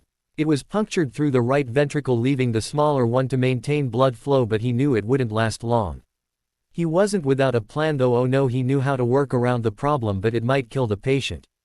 As he said, she didn't have chakra or a pathway to speak of, so he had no idea what it would do to her, and he wasn't one to take chances with another's life. The blonde decided to get some advice from a little green friend he knew. Performing a few hand seals, he slammed his hand onto the desk, and in a small puff smoke Keita appeared, looking a little surprised. Keita, I need your help with something. There's a bag of candy in it for you. He couldn't help but smile at the energetic familiar, but the moment was bittersweet for the blonde. He still needed to save his patient. 2 hours later, as the sun peeked over the horizon, our blonde had his plan set for execution as he and 2 clones with enough juice to make a cage sweat were positioned around the as yet unnamed woman, ready to begin. As Naruto looked over the Jane Doe, he was certain it was now or never, as his patient had begun to deteriorate from her stable state. Alright, let's begin the draining process. During his preparation, Naruto had decided to take a safer route than just lowering her reserves completely and instead focus on the areas he is working on. He hoped that her energy would help the healing process once he was done. All 3 blondes slowly draining power from her chest, abdomen and neck where the critical injuries were located, keeping an eye on her vitals with their free hand. Okay, good, it seems to be working well. I want to go for the heart puncture first, the others can wait. Receiving a nod from his assistants, he began sending out his medical chakra to the right ventricle of her heart to repair it. Thankfully, whatever caused the damage wasn't serrated, or he might have had to do something very stupid. It was a slow process. Even with her power drained away, it was resistant to the medical chakra, along with being much thicker in muscle than a human's. He did notice that her skin on her chest began forming a scale-like texture, which was odd, but he took it as a good sign. An hour had passed by the time he had stitched the heart chamber together and made sure it functioned properly, and by doing this he noticed she had an extra heart chamber near the back, which he posed was a byproduct of being a hybrid, but made sure to file that away for later. Okay, now on to the neck injury, any change in her vitals? He glanced over to his clone positioned at the abdomen who was looking a little confused. None, in fact the scales from earlier are starting to appear on the abdomen too, but there is an unknown here boss. He didn't need to ask as he noticed through their NKED vision the golden scales forming on their hands. It appeared that absorbing dragon energy directly into himself wasn't such a bright idea. This was unexpected, but we have to continue, we won't have a second chance at this. In truth he was a little worried at its implications but decided to treat it like nature chakra as he moved to the neck. He almost sighed at how much damage it suffered but equally amazed at how resilient this young woman was for surviving this long. He quickly scanned over the area to make sure he hadn't missed anything. 20 lacerations, and 3 deep puncture wounds near the spinal cord, but thankfully no broken bones. Whatever were you running from? He mumbled his thoughts as he focused on the puncture wounds while his clone worked on the lacerations as they were rather trivial compared to the other injuries. Another hour passed as Naruto carefully sealed the last of the 3 stab wounds. It would have gone quicker, he had found a foreign body lodged in a vertebrae, so a steady pace was required. Placing the shard onto a tray beside him, he wiped his brow of sweat using his sleeve, taking a moment to stare at the scales he could feel encroaching along his arm at a slow pace. He could tell that his clones were getting nervous. Nodding tiredly, he moved to final wound, which wasn't life-threatening but it would take the longest to heal, due to a powerful blunt impact to the abdominal area. The hip had fractured, the left femur was broken in 2 places and her kidney has ruptured. The bones would take time to heal, there was no getting around that, but kidney was what required his attention, once again as he focused on her internal injury while his now free clone aligned and set her bones. An hour later. The operation a success. He and his clones cleaned up the room, leaving the women to heal and recover her lost energy. Speaking of which, this is going to be more trouble than I thought. The mentally exhausted blonde was sat on the couch in his lounge, his head resting in his scale-covered hands. That wasn't all, as he was now without a shirt, showing his well-toned physique also covered in the mystery scales. If one were to see now, it would look like someone had started painting his body then left it unfinished. In his relief of the successfully saving the dragoness, he had forgotten that any unused energy in shadow clones returned to the creator, which led to the scales growing along his arms to his shoulders and across his torso, with patches appearing randomly over other parts of his body. He now was silently berating himself for his stupidity when he had an idea. So it's just energy, right? Might as well try and get some use out of it. The grin that stretched across his face would have frightened any who knew Naruto. Because what followed afterwards was usually large amounts of property damage that would put Tsunade to shame. If any were able to see past the barrier protecting his property, they would have seen large dragons made of the elements themselves clashing in the sky in glorious explosions and the made cackling that accompanied. 2 days later. We find our blonde sat in one of the DXD hairs on his front porch, gazing upon a battlefield that had once been his front lawn. Craters and trenches scarred the landscape but were quickly being cleared up by a group of clones using various earth techniques. The blonde himself was glaring a little at his bandaged arms. The reason for the bandages? Well, it appeared that his overzealous use of the borrowed dragon power had injured his arms, but not in the way one would expect. It would seem that dragon fire and lightning was not only powerful but difficult to control, but most importantly difficult to heal from. He supposed it was karma foe acting like a kid with matches, or maybe it was punishment for something stupid he had done in the past. I'm so bored. He had been out here since this morning after checking in on the now recovering woman. She would be fine in a week or so, but it was a question of when she'd regain consciousness.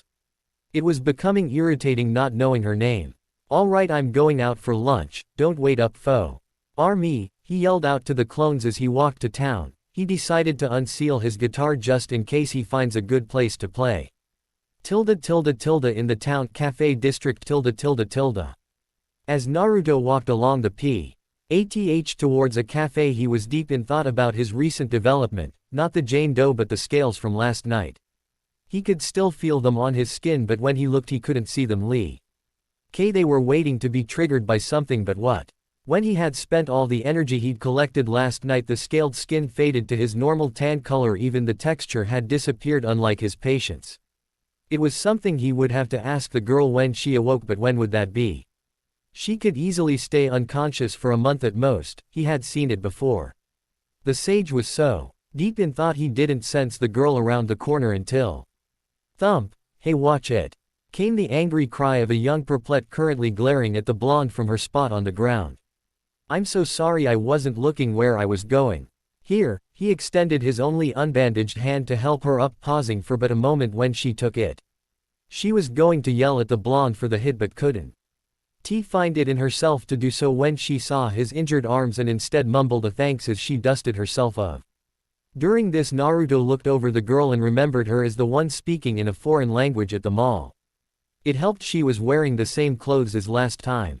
She was dressed in an undone red jacket revealing a dark gray t-shirt with a yellow stripe down the left side with dark blue ripped jeans. Her unique style would have her stand out almost anywhere. I'm Naruto, by the way, offering his hand once again, hoping to break the awkward silence that threatened to settle. Sayuri, she replied almost in relief that he had continued to talk to her. He was intrigued by the uniquely dressed teen and decided that she needed a friend. Hey, I was on my way to get a bite to eat, if you want you can join me. My treat, his signature grin in full effect, hoping she'd accept. She seemed hesitant at first, but it quickly changed to eagerness. Sure, I'm not one to pass up free food. Cool. The cafe's just up the road. They both made their way in the direction Naruto had been walking. Along the way, Sayuri proved to be quite talkative. So what's with the getup? You look like S. Own kind of cosplayer. It was a blunt question but reasonable, he guessed. It's not like what he wore was normal gear anymore. I could say the same to you, but no, I'm not a cosplayer, it's just something I like to wear. There was more to that obviously, but he couldn't tell her the real reason. Hey, what I wear is perfectly normal overseas. Her expression showed she was quite proud of that, but Naruto felt the pang of sadness that popped up when she mentioned overseas. I wasn't judging you for it. I think everyone should learn to express themselves however they want, either through clothing, music or cooking. Cooking. She looked at him like he had spoken in gibberish. Cooking is a very large way of expressing who you are. When you cook, you are making something that embodies you. Every ingredient, the way you cook it, how you season it, all of it is you expressed through an art. Sayuri was hooked on his words. It wasn't something she had thought about, but it made sense. She was finding the older teen to be quite interesting to listen to. During their discussion, they had arrived at the cafe and sat at one of the outdoor tables when she noticed the guitar case he removed from his shoulder and placed beside his seat. Oh cool. You play the guitar, are you any good? Her bright personality coming through in her question. I'm okay, I guess. I haven't been playing very long. It was true. Back in the elemental nations there were a few instruments similar to those here, but the guitar was new to him at least. He knew what was going to happen next when he saw her eyes light up with childish joy. Deciding to let her enjoy herself, he spoke, interrupting her question. I will play a song after we order. Remember, it's my treat. Her cheeks a little pink at being so easily figured out, but she looked through the menu in search of something to her taste. Doing the same, he noticed the waitress appear by the table. She seemed to be in her early 20s with brown hair done up in a bun and had a nice figure. He did notice her glance his way every now and then but ignored it. Hello and welcome to Cafe Yatsuhashi, may I take your order? Holding up her pad and pen with a well-practiced smile. I will have a sushi platter with iced tea, Sayuri. I'll have a dango platter and some water.